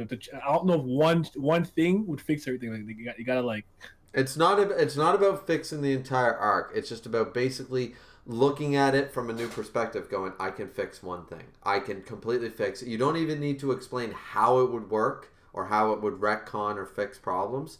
You just need to say one thing that you would change? I wouldn't kill Escanor. Though. Oh, really? That's I actually really didn't like. I knew he. I knew he was. I don't know if anyone else knew. I knew he was gonna die. I just did. He's one of those characters. I'm like, he's just too raw to be here. I knew he was gonna die, but he's just too I good. so He's too wanted good. him to be just like an old man by the end of it, you know? Like That'd be cool. I was still waiting for him in that ponytail and stuff that he was sprouting in that wanted poster. I was waiting for him to sprout like 4 angel wings or some shit. Or even a broken like 1 angel wing, like some Sephiroth shit. Be like, I am the reincarnation of the first angel. I lost my wing. I lost my grace, you know, and all this shit. I was waiting for some epicness and we never got it. Hell, he could have been Hawks from the last episode or chapter of My Hero with that, like, these burnt wings and everything. Yeah. There were so many. Escanor is a great character as he stands, but you could have added to it by even adding the burnt wing. You could say, and you could go on that line that so many different characters go, I flew too close to the sun. I was about to say. You know, that whole Apollo thing, you know? I was like... The one, Icarus. Yeah, the Icarus with the wax wings sort of idea. Like, that would have been a great... We could have gone on that. There was the whole... My idea was he was the reincarnation, once again, because reincarnation being a theme, of either the first possessor of sunshine or the original archangel to counteract, for example, the original sinner. And then Naya would love this, which is Meliodas is not the one to take down the final boss. You have the sinner with 10 commandments versus Escanor. Escanor comes out. A lot of people would hate that because they're like, Escanor solves everything. It's like, yeah, but it makes sense narratively for him to do it if he was the original angel. So, but anyways, yeah, so. Continue, anyways. Naya, sorry to interject. No, Sundown, you can go. Okay. I I think it's difficult to pick one little area, but the one I have in mind might surprise you all a little. So, when we had the Sins fight the Endurer, I think what was it, the Endurer of Faith or some shit? Yeah, Something like Faith sounds right. It wasn't destruction. It was because there's 5 of them or something like that. Yeah, it's something like that. But when they fought that Endurer, I would prefer if that Endurer was way stronger than it was and it actually posed a problem for them. Because what I wanted to see there was, I think around about the same time, was it Meliodas and someone else they were against? Was it the Demon King at that point? Yeah, they were fighting the Demon King in his Zeldris body. Which what went through more forms than Frieza. So yeah. So what I wanted to see at the end of it, and this might please Naya, I wanted to see not the Sins against the Demon King, because the Sins had performed their function. Their function was combat the 10 Commandments. You did that job, great. Now what I wanted them to do was fight the Endurer, and then have some way, some shape or form, Zeldris and his brother Meliodas confront their father and really put an end to him. That's what I wanted to see. That's where I wanted to finish up. Mm-hmm. But we didn't get that because the Endurer was just basically like, it lasted about 3 pages. Got KO'd. That was about it. Yeah. That there's. I don't mind that change, honestly, because I'm surprised that no one has brought up the change that Bond's Sacred Treasure, but that's kind of included in it with the Endurer fight. For me, the biggest change, I think, in the last arc would have to be the Chaos thing. Because Chaos was not needed. It was short-lived. It was like 12 chapters since we found out about it. Now the series is over. So didn't even really do much with it. No, they didn't do it because the series was ending. Like, why add it to it? Like, it just... What did Chaos add? Let's look down the list. It ruined Escanor's death. It ruined Merlin, any redeemable quality about Merlin. It basically made all of the characters irrelevant because now Arthur has the Infinity Gauntlet. It just... The Lady of Lake somehow is involved and then forgotten about in the last 2 chapters of the series, so I guess she's not a problem. And that, like, Chaos, what did Chaos add? Like, the only good thing about the chapters with Chaos is the fact that I kind of like the Kath design. Kath Palag design. I don't mind. I think it looks kind of cool and stuff. But that first form. Yeah. That was not too good. But once it got, like, to where it was like its full jungle cat form. Yeah. It was all right. Where it got the long ears and stuff, looked kind of like a lynx. Yeah, like a jaguar. Lynx. Right. That I think we can all agree. Naya Sundown, did that not look kind of cool? I will be honest with you, I don't really remember. It's just a cat. Yeah, I think the final pay that form much looked pretty cool. The final form looked pretty cool. It had the multiple limbs, multiple heads on the tail. Yeah. See, I thought it was kind of Chimera-esque. I kind of liked it, and I appreciated that. In the same way that Kishin appreciated the third form of the Demon King. Though we were sick of the Demon King by that point, you can't deny the artwork that Nakaba put in. That Davy Jones meets the Skyrim Cthulhu. DLC thing. Cthulhu, that too, sort of looked amazing. It retcons multiple things, but it looked really cool. So, I mean, it's like the Zeldris form. The Zeldris Demon King form. Some of them look stupid. Some of them look kind of cool. So, I mean, yeah.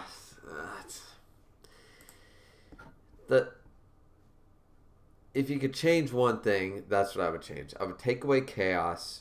And Dragon's Rage in the chat said that he would replace it with a Supreme Deity arc. Now, assuming that we only have the same, like, roughly 10 chapters or so, like, since whenever we found out about Chaos till the end of the series to do this really shitty arc, because remember, you can only change one thing, I would have honestly just ended it, and had 12 chapters or 10 chapters or however long to make a proper good ending. Follow all the characters, give us some proper details, some proper endings. Where is Bond the king of?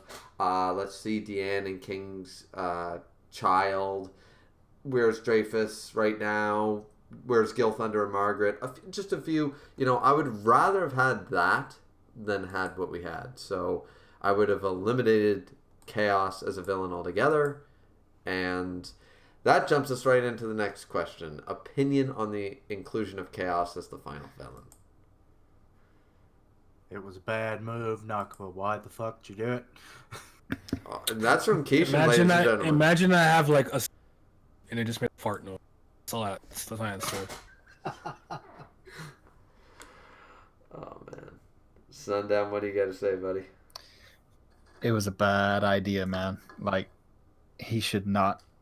There was no reason for Chaos. I understand he wanted to make Arthur the next big thing. Oh shit, this is what Arthur was really for. This provides some depth to Merlin's backstory, even though it really shattered it. There was no need for Chaos. Chaos was shit. Didn't enjoy it. Well, in the spinoff, potentially. Like, I can think of ways that it would have worked better. Like, I didn't mind Cusack being able to make Arthur stab himself. Thought that was kind of cool. But I think you could have fixed it so there was a million ways that you didn't need to introduce Chaos and still wake Arthur up. There are so many ways you could have done that we did not need the inclusion of Chaos. Chaos as a villain, I've basically already said everything I need because that was my point to remove. Is Chaos was outside of Merlin was the worst thing to happen to the series. It just... a big linchpin of crap.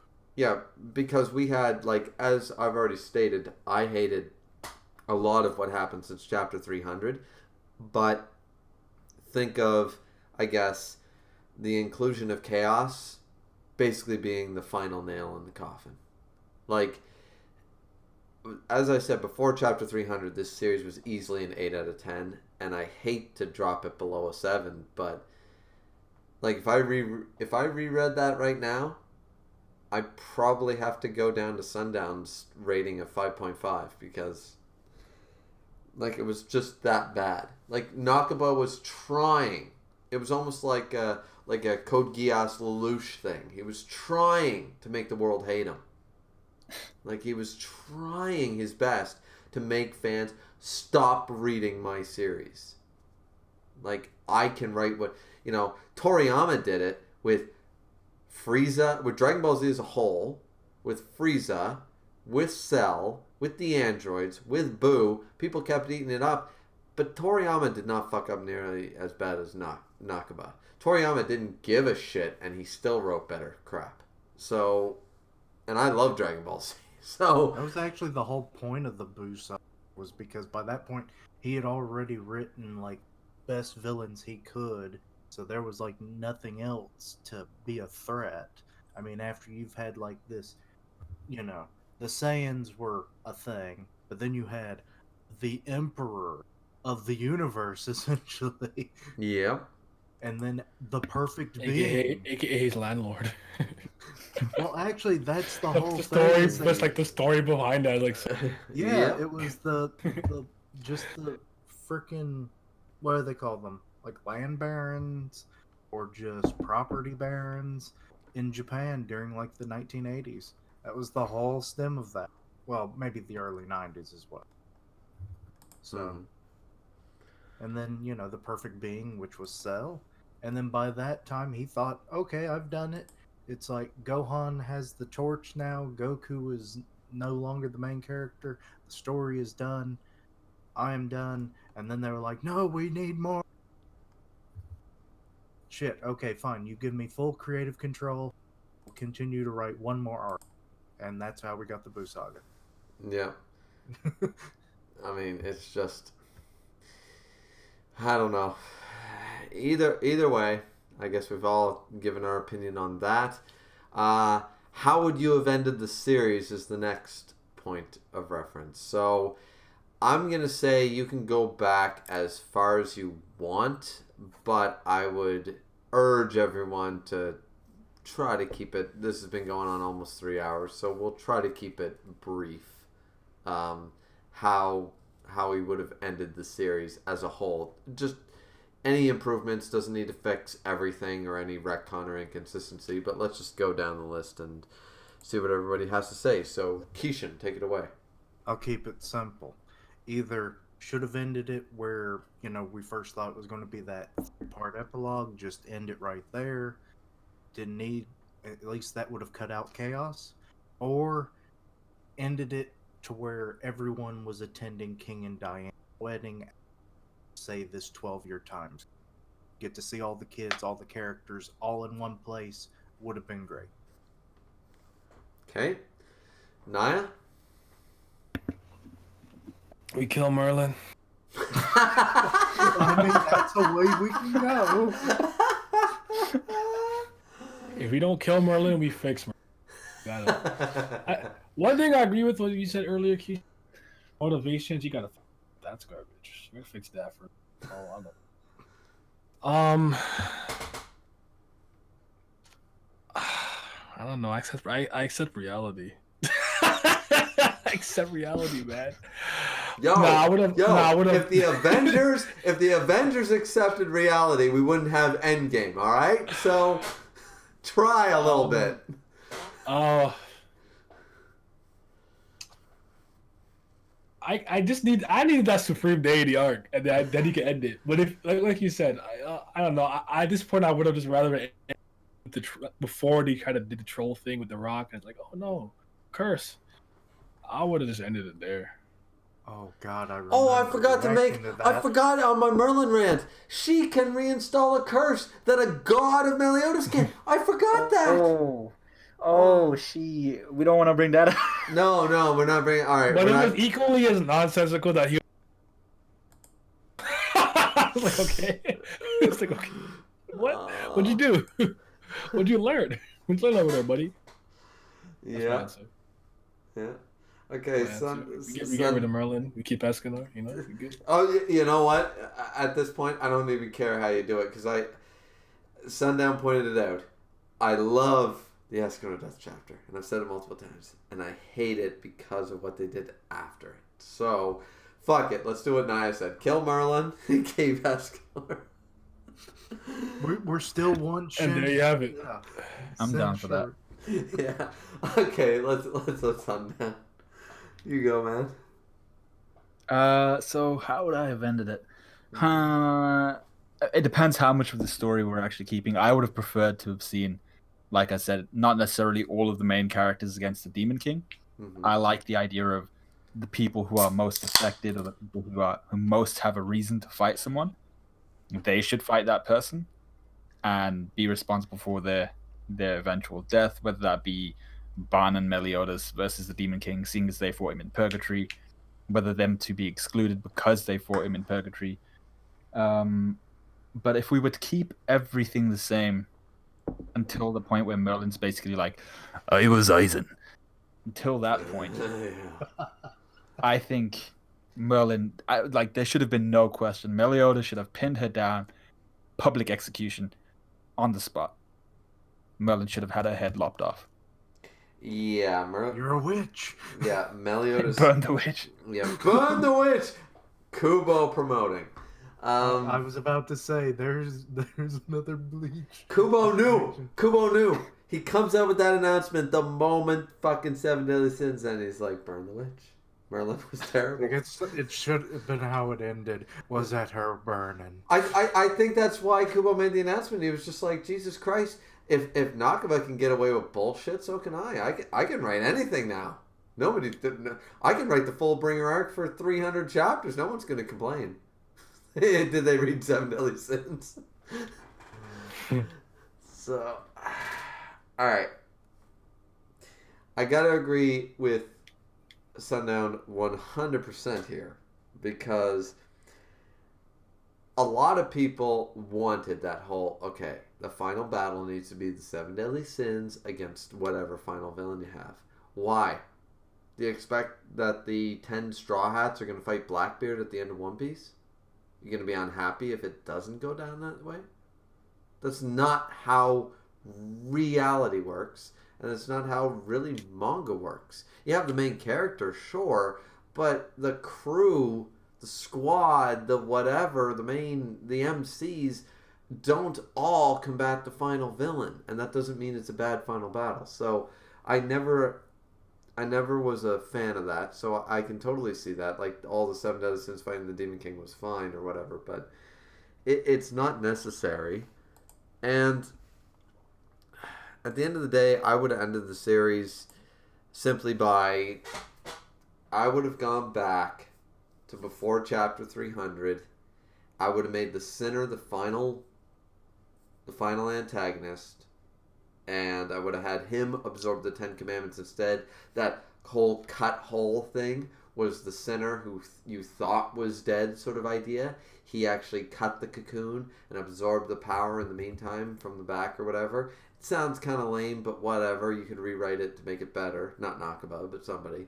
And then you have the Sinner saying, finally, I'm back to full power again, blah, blah, blah. And I could buy that because his backstory. We are whole once more. Yeah, I am whole once more. His power is fine. And then you have Zeldris and Meliodas, brothers in arms who have now reconciled up against, you have the same tender moments, but you do them better. Like, from all those chapters post 300, you have all those tender moments. You have Gelda still show up. You have her slap Zeldris around a couple times, be like, you love your brother, deal, sort of idea.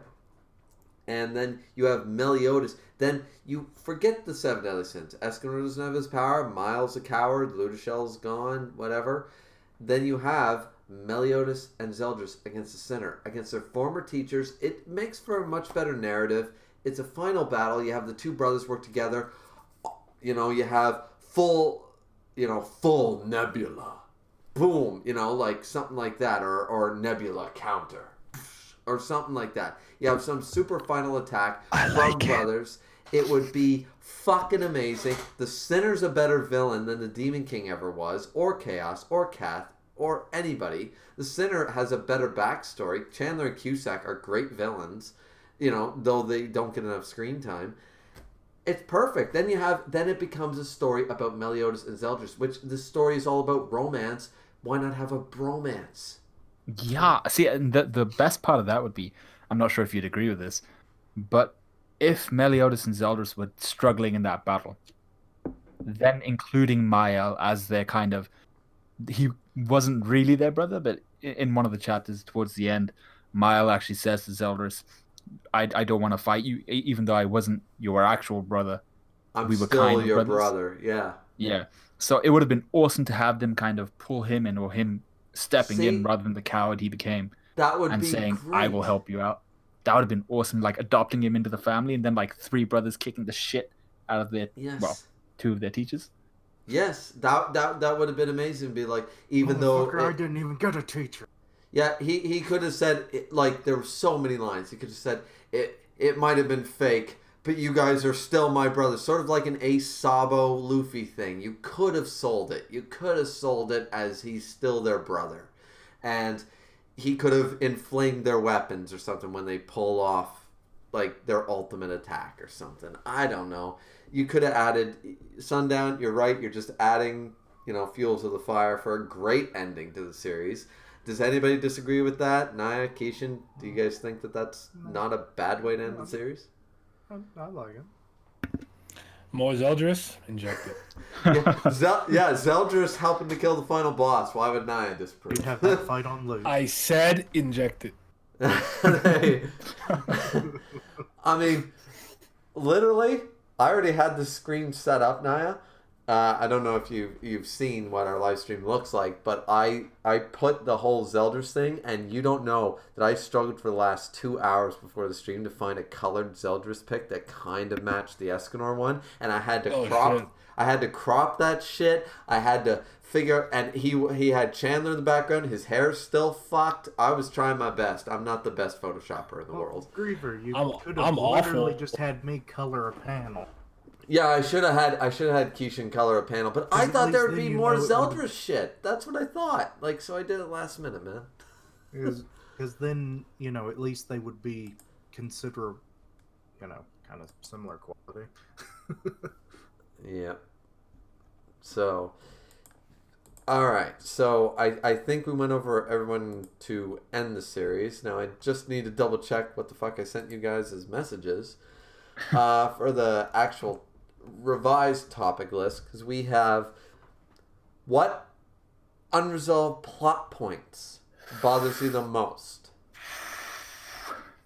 Let's start with Kishin. We'll just keep going the same way we've been doing. No supreme deity really in the story other than flashback. Kind of bugs the shit out of me.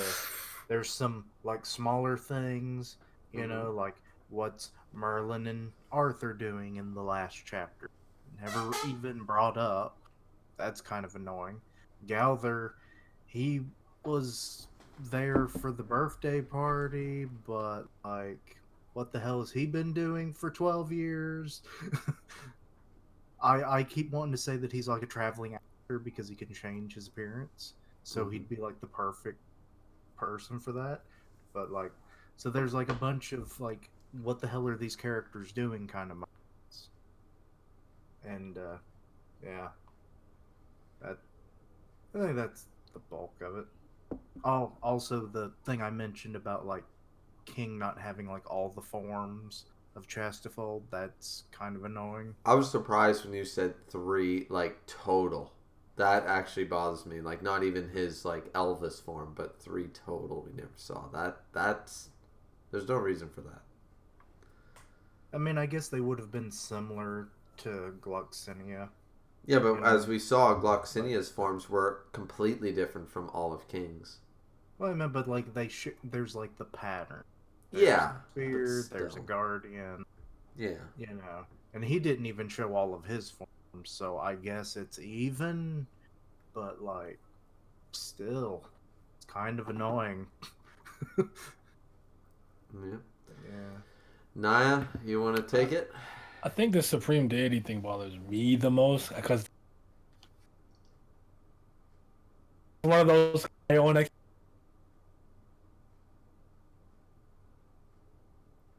you didn't do anything with her, like like nothing at all. Like I don't know. The Escanor thing bothers me. I think kind of like the do we actually do we know how he got his grace? Did they vaguely explain that? I feel like they vaguely explained. Did they explain it in detail? I don't even remember at this point. Kishin, you wanna? They told us diddly. Well, okay, like they imply that I feel like they offered the explanation. Could have happened. Like they never really said like this is what actually it was. You know? No, the only thing I can remember, and I could be wrong, but I thought there was an explanation where the grace basically, when Mile took in the commandments and became a demon, he lost the grace. Okay, that much I remember that part. That's all we. That was really... like years. Is that years before? 3,000 years ago. That's centuries, millennia. Yeah, that's thousands of years. Been a sperm. So, which is what once again leads us all to believe. And Escanor makes a line when Ludishel explains the grace. He says that doesn't matter to me. He goes, if this power is the grace that you say, then it means it chose me. So there's a lot to go on a lot of my theory videos that don't matter anymore, even though they tell a better story than Nakaba, which is that there's something special about Escanor.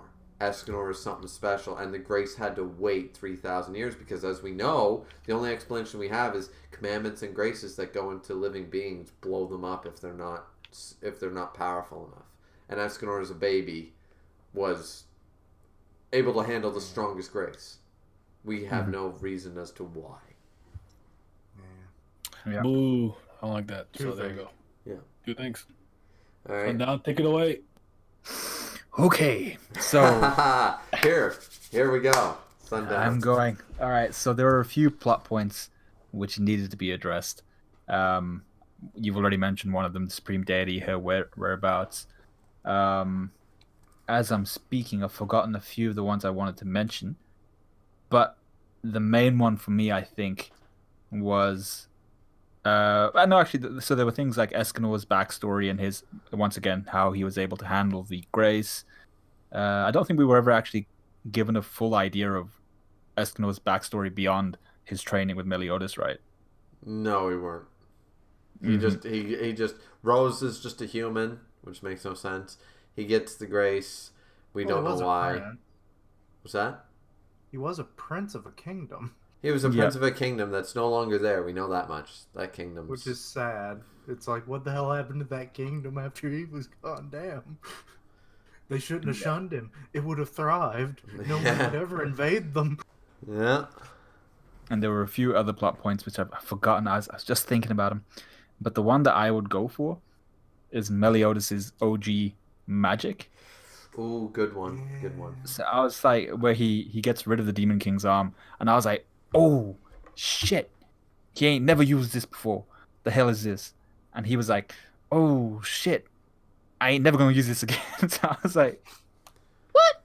Like, you're seriously going to introduce a power that's so polarizing, so drastic, and then not go and use it again? Because I think Meliodas says something along the lines of, I am afraid. And I was like, stop. Don't be like, just go and kick the shit out of the Demon King. I support that. Go beat your dad, and we're all happy. Yep. But for some strange reason, he just, nope, I'm not going to use that power again. And I have no reason why. I can't tell you why. Okay. I agree with every single point. Supreme Deity is always the biggest one, right? We all can agree on that. Supreme Deity is like, where is she alive? Is she dead? If she's like, not, it's not even that she didn't. It's like, what is even good with her? Like that's and like, is she alive or dead? Is she? You know what I'm saying? And she's not in the necropolis. She's not in purgatory. So where the fuck is she? You know, like it just makes no sense. She's in her summer home. Yeah, she's in her cottage. Just in one of those big old wicker chairs, looking out at the beach and just sipping tea. And it's like, I wonder what everyone else is doing because I'm doing shit. Yep. Okay. What were the other points you brought up? The Escanor thing. Yeah, that honestly, I think that one bothers me the most because Escanor's story is almost perfect, except for the fact that how was he able to use the Grace? Almost as, I mean, he's strong enough to take on 10 Commandments Meliodas. Meliodas going into assault mode, wanting to kill him, and he just goes, Divine Sword. Bitch, get out of my way. Like, that's a human. Regular human. I'm sorry. Any of us take in the Grace of Sunshine, we're going to be exploded out from the inside in tomorrow. That dude took it in for 40 years. Why? How? I want an explanation. That's maybe because he's my favorite character, and that's the plot point that bothered me the most, was that even though he died and he had a completed story, we never really got the true backstory. As Sundown pointed out, we got a backstory as to how he couldn't control the one. Meliodas had to beat him down over and over and over until he could control the one, and then he got stronger over 20 years. But I never liked that, by the way. I never liked it. What point now? No, I never liked that, like, that scene. Like, I don't remember. Was that a side story? They explained that? Mm-hmm. I never liked it. That was super weird to me. Yeah, I didn't like it either. It didn't. I think at the time, wasn't he fighting the Demon King or something like that? So it was just like, it was so many things about that bothered me. I remember. I forgot about that. Sorry. We could have fleshed out so much more. Yeah, we could have fleshed out the actual reason. Then he goes to the necropolis and he sees Rosa and stuff. But I always thought that Rosa was probably like I had multiple theories about Escanor. You guys know it. I have like 6, but one of them was that Rosa was actually, because we saw the 10 Commandments take physical form within the mind world with Gother and Mile. So I always thought that Rosa might be the actual physical form of Sunshine. And that's why she apologized to Escanor and sends him away on the barrel. I'm so sorry. It's like, what are you sorry for? It's because she cursed him. She's the manifestation. It's similar to like a Zombokto from Bleach. She's the manifestation of Sunshine, and she cursed Escanor, knowing Escanor had the destiny. As Sunshine searched for 3,000 years after losing Mile to find a worthy host, found it in Escanor, but knows it's a curse. Like, it's so poetic. It's so easy. Nakaba could have wrote it in 3 panels, and the entire fan base would have bought it. I would have bought it. I came up with it. So, I mean, like, it just made no sense. You said I would have bought it. I came up. Yeah. I mean, hey, I like my own ideas, man. What can I say? Well, hey, when the author of a series doesn't give you anything, sometimes your headcanon is the only canon you need. Yeah, sometimes it is. But, I mean, that's what Nakaba's been saying. Hey, I'm a reincarnate the Demon King. Yeah, I think they'll buy it. I bought it. yeah. Nakaba did it too many times. I mean, at the end of the day, yeah, there are so many points. You guys basically brought up all the good ones. I don't think there's anything more for me to really add to that. There's so many, like the Supreme Deity of the Escanor, like Wheelchair Gother, really. In the end, I didn't fully get the whole spell thing and how that, because it failed. It didn't end the Holy War. It just paused it. So what did he think would happen? Like, was that his end goal, just to pause it? And why would he pause it? What good is it pausing the Holy War for 3,000 years? Yeah, he didn't have infinity. Yeah, there you go, right? So, damn, he should have worked with Merlin. Would have had he did. Gother was Merlin's teacher. We found that out multiple times. No, but I meant like to have actually kept that going ever. True, but also there's another unresolved point. We never see a scene with Gother and Merlin. What did Gother tell Merlin? Maybe there's too many to go over. Yeah, I just One day we may all gather together and just read the damn story. One day, not today. One day when art skills are better and we can change up things just enough to where we won't get copyrighted. There you go. So we also have, what do you think Nakaba handled well throughout the series? This was just like the above question, this was an added one. Kishin thinking that the first one would be a good addition, and now Naya thinking that this last one would be a good addition to the topic list. Is what plot points or what tropes did Nakaba handle really well throughout the series due to plot, characters, etc. So, Like I kind of touched on like one of them earlier with like moments where like I guess I would say in a conventional battle show you would see it going one way, but it didn't go that way in the series. I guess something like that. Is what I'm saying, because I felt like I had a couple moments like that. Okay, well, we'll go top to bottom again. Let's go Kishin. The simple one for me. He handled the art well. Because I think we all know what he did in the story. It started off good, and then I don't know what the hell he... It's like, sometimes there's dropping the ball, and then you pick it up and use it later on, and it's done in a way where you didn't realize that they forgot something. But he kind of proved that he did not do that. So yeah, like the art was good. It's a rounder style than I typically see for like shonen, seinen kind of. Seinen, is it right for this one? I forget. Yep. No, well, no, this is shonen. Oh, it's just straight up shonen. Okay. Well, I hear it thrown around for Seven Deadly Sins, and I was like, is it really? If I'm sure it's in Shonen Sunday. Like that's usually what they takes it. The magazine is in. I don't want to get into all that right now. Sorry, keep. Anyway, it has like a more rounded kind of art style than you typically see with shonen manga.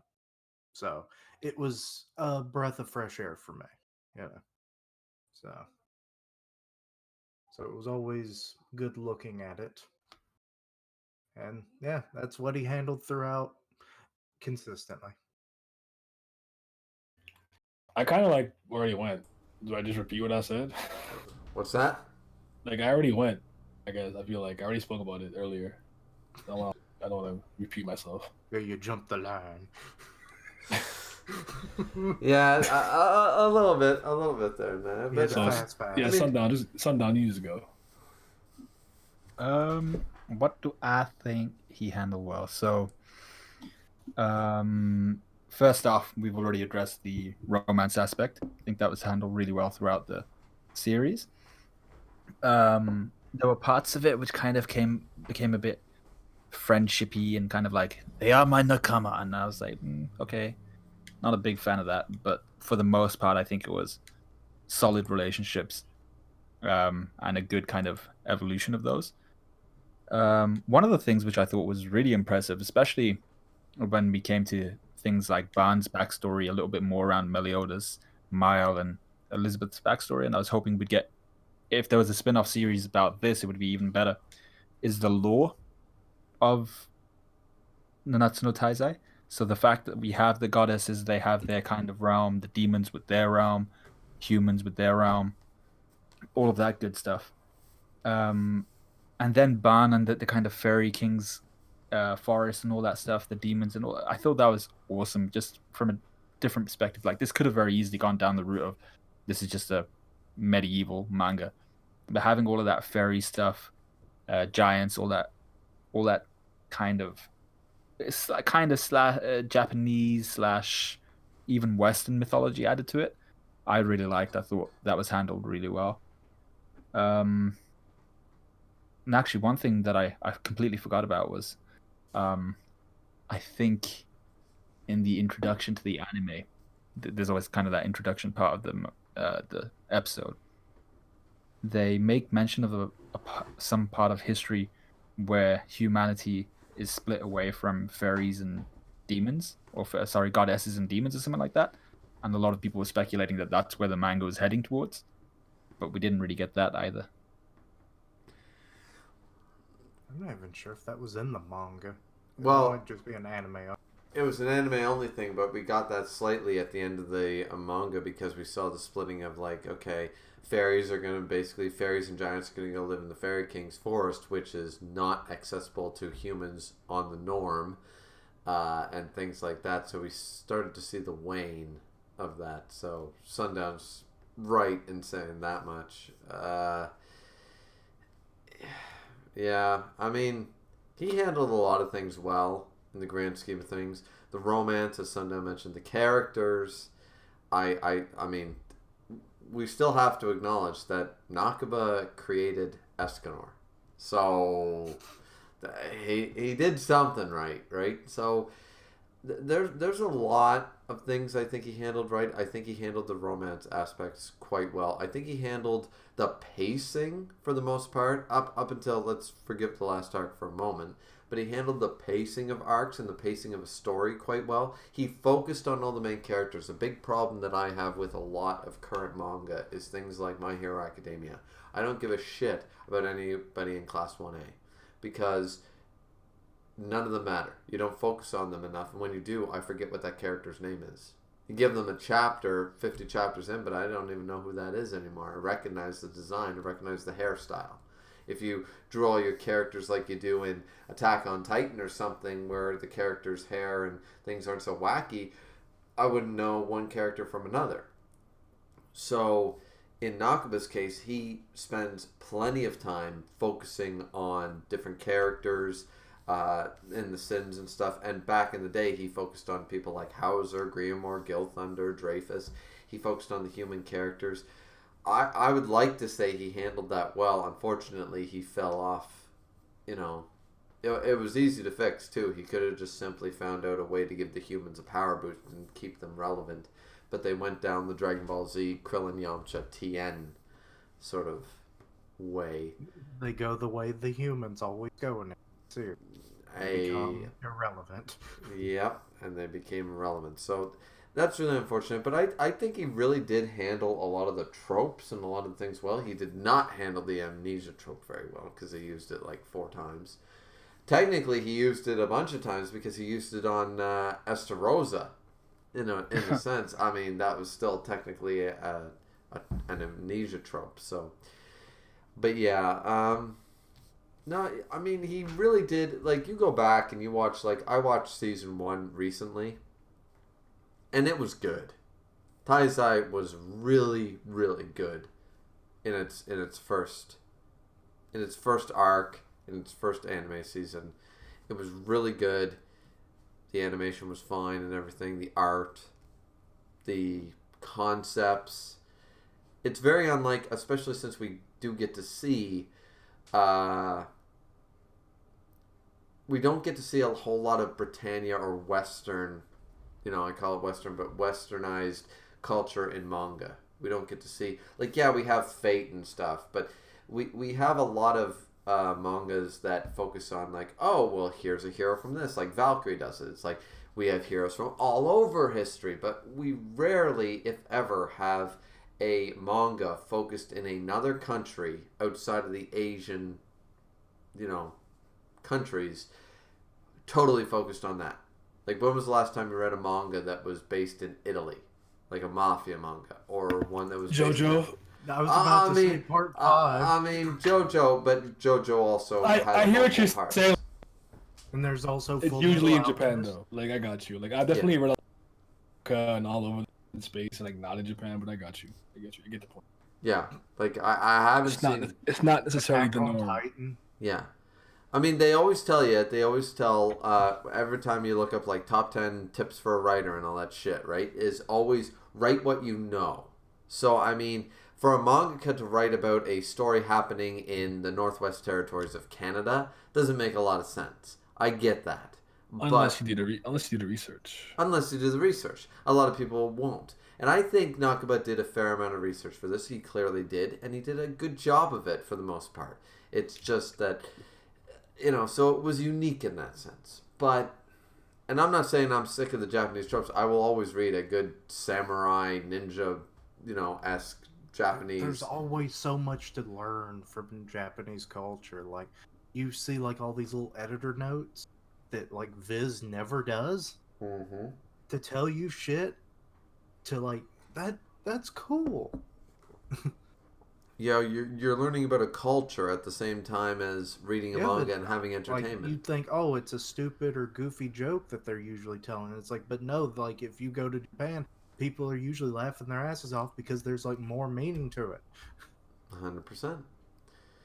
So that's the end of the topic list. So before we call it quits and call the end of the stream, we went over 3 hours. I thought we could get it done in around 2.5, but I needed my Merlin rant, ladies and gentlemen, and I think everybody enjoyed it. I know did. Sundown and I think everybody It's did. recorded. People clip that shit.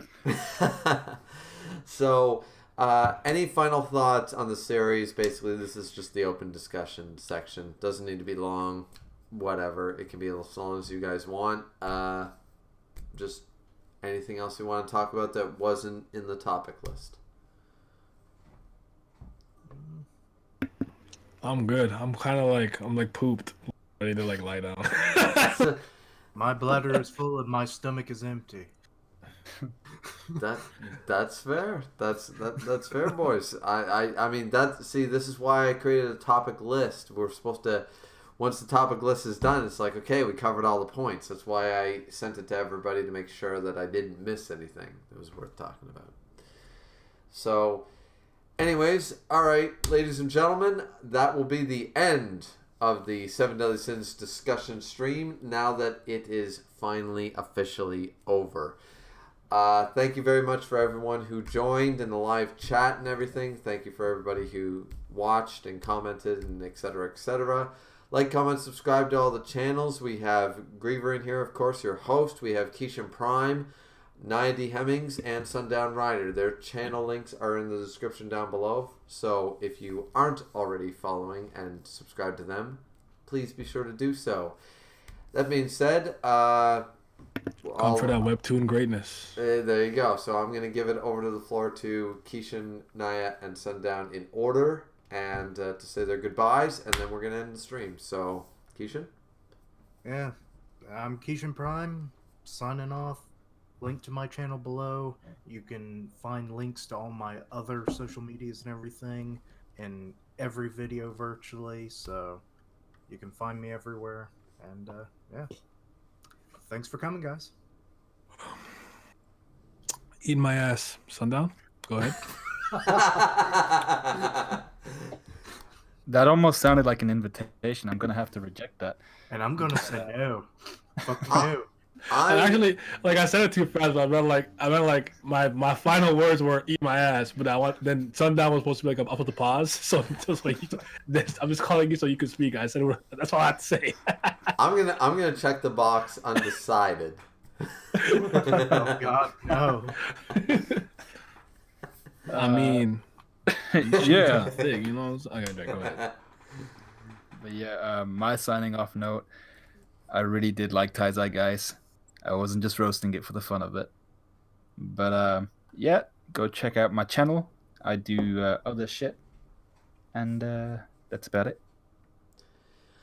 All right, so everyone else is signed off. I'm going to say that, of course, I am Griever. If you guys are here, you already know that. I do Behind the Bar reviews for One Piece, and what else do I do? I don't even know anymore because Taizai is over. So, yeah, I'm going to go on Sundown's lineup here and say that Taizai was a great series overall. I had a lot of fun with it. Unfortunately, the last arc leaves a bitter taste in all our mouths, but we're going to have to see past that. In a few years, we'll all look back on it and we'll probably regale that for the most part, the series was pretty good. So, thanks to Kishin, Nia, Sundown for coming out. This was a lot of fun. And I hope we get to do more podcasts. I mean, Taizai is now over, but hopefully we get to do more podcasts together in the future. And this will be all of us. Yeah, and this will be all of us signing off. So thanks, everyone, and we'll see you next time. Yeah.